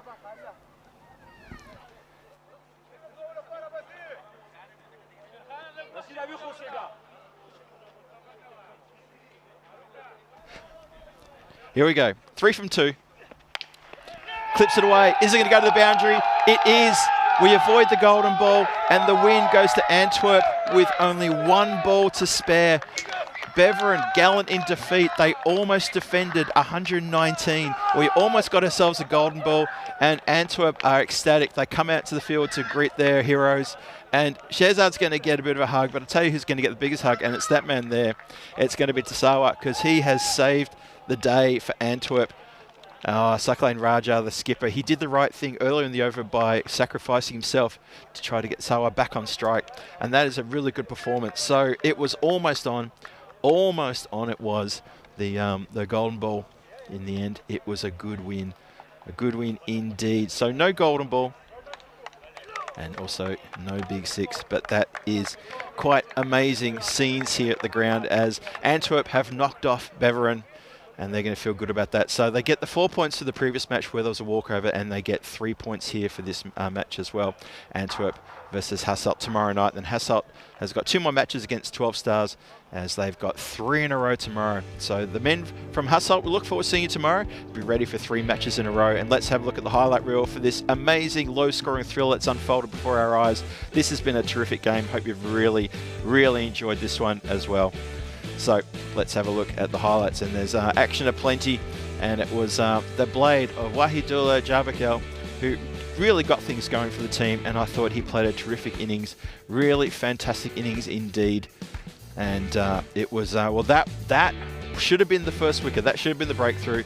2 fielders standing facing each other, and started to have a conversation about it as well, rather than just get on with it and even get the ball back to the bowler. Just crazy. So Antwerp, I'm just watching Antwerp in the background as well. They've had a bit of a get around in the middle of the pitch, and they're very happy about this win. This means a lot to them. And you can see there, that was the well, partially amusing little run out there, but that was actually the first breakthrough. And then very next ball, bang, good night. Osami, he loses his stumps, getting bowled by an absolute ripper. Next ball after that, start of the new over, it was another bowled, and suddenly 3 wickets in 3 balls for Beveren, and you just had the feeling that things had started to turn the corner. And Beveren it's like they just woke up out of a slumber. And then there was another bowled, and then it was 4 down. And you started thinking, oh, hang on a minute, Antwerp are going to bottle this. I really thought they were going to bottle it. Who could possibly come in and try to take care of business? There was, Sakalain Raja sacrificed himself there to get the big hitter back on strike, which worked. And then Tasawa, he came out. I need to get over him to say hello, because he messaged us in the chat the other night and he gave a big shout out, so I need to get over to him and say hello as well. So that is the win for Antwerp. They did very well, and there's a lovely beauty shot there of the ground under lights. It looks a picture under lights, it really does. And there's the pitch right in the middle of the ground between the 2 football fields. and that is the 12 Stars home ground, the Stars Arena, Stars Pew Pew, because today is obviously May the 4th, and that's why I keep saying that. 60 there for Wahidullah Jabakel, who'll probably end up getting player of the match for that. And fair enough too. He got the team up into the 80s, I think, before he was dismissed. And then a couple of good 20s there, good contribution from Tasawa. And then Nadim Khan, that 22, that cameo 22, right at the moment they needed. He belted a couple of sixes in a row, and it was pressure relieving sixes. And Tasawa did the same. Hit 2 sixes in a row off the start of that last over, and it was just a big sigh of relief for, I think, everybody in the Antwerp dugout and probably everyone at home who were cheering on the Antwerp team there. You see the bowlers there. Not a lot of luck for all of them, except for Rafael at the bottom there. His 2 overs yielding 2 wickets from 11 runs. I thought he was the pick. If Beveren had a one, I would have said give him the player of the match, because he turned things around with 2 sensational overs. Thought he bowled really well. As it is, Antwerp beat Beveren by 5 wickets with just 1 ball to spare. We were so close to a GB, almost got ahead of GB, but we didn't. But we got a clear, straightforward win for Antwerp there. Well, as straightforward as you can get, probably, when you think about it. Match 15 goes to Antwerp. I hope you've all had a great night. It's a bank holiday in the UK, so no work for the people tomorrow. So I expect all my friends from the UK to be tuning in tomorrow. No excuses, guys. Join us here. Hope you can. Thank you very much to everyone. Give me a shout out as well. Sim, I see you in there. Thank you very much for joining us, and I appreciate your good comments. And John Gray, you too. And of course, Thomas Martinez, Ian Smullen, and Tim Harmer, Chris Smith, and Kev. Tomorrow night, Antwerp versus Hasselt. Hasselt have then got 2 matches against 12 Stars, so they've got the 3 games tomorrow. And I can tell you now, Sherry Butt is going to be here for those games. He was looking primed and ready when I spoke to him a couple of hours ago, and looking forward to coming back here to get into that. Hasselt, they've got a real big chance here to put their stamp of authority on this game, on this entire series, if they can pick up a few wins and maybe knock off 12 Stars at the same time. We'll find out soon enough. That's going to be tomorrow. Join me from 2:45 GMT, 4:45 Central European time, 4:45 if you're in the UK, and I think it's 8:15 in India if you're tuning in from India via fan code. We look forward to having you back here at this lovely place, this lovely ground here, another venue for night cricket, which is absolutely fantastic. Who doesn't love a night series? I know I do. Anyway, that's it from me. Phil G signing off for the European Cricket Network. Apologies we couldn't bring you match 14, and not for any reason of our own, but except for just that's how it worked. And I think whoever's in charge of scheduling may have to have a bit of a look at that and think, well, how did that happen? And make sure it doesn't happen again. Anyway, match 15 is done. Congratulations to Antwerp. I'm going to get over and have a chat with them, and I'm going to say good night from everybody here. Thanks to the Blue Crew, thanks to 2 Circles, and thanks to everyone else. Happy Latvian Independence Day to our 2 Circles friends, and happy Star Wars Day to everybody else. Folks, I'll see you tomorrow. Phil G waffling here, and now I'm going to say good night. Good night.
ba ba.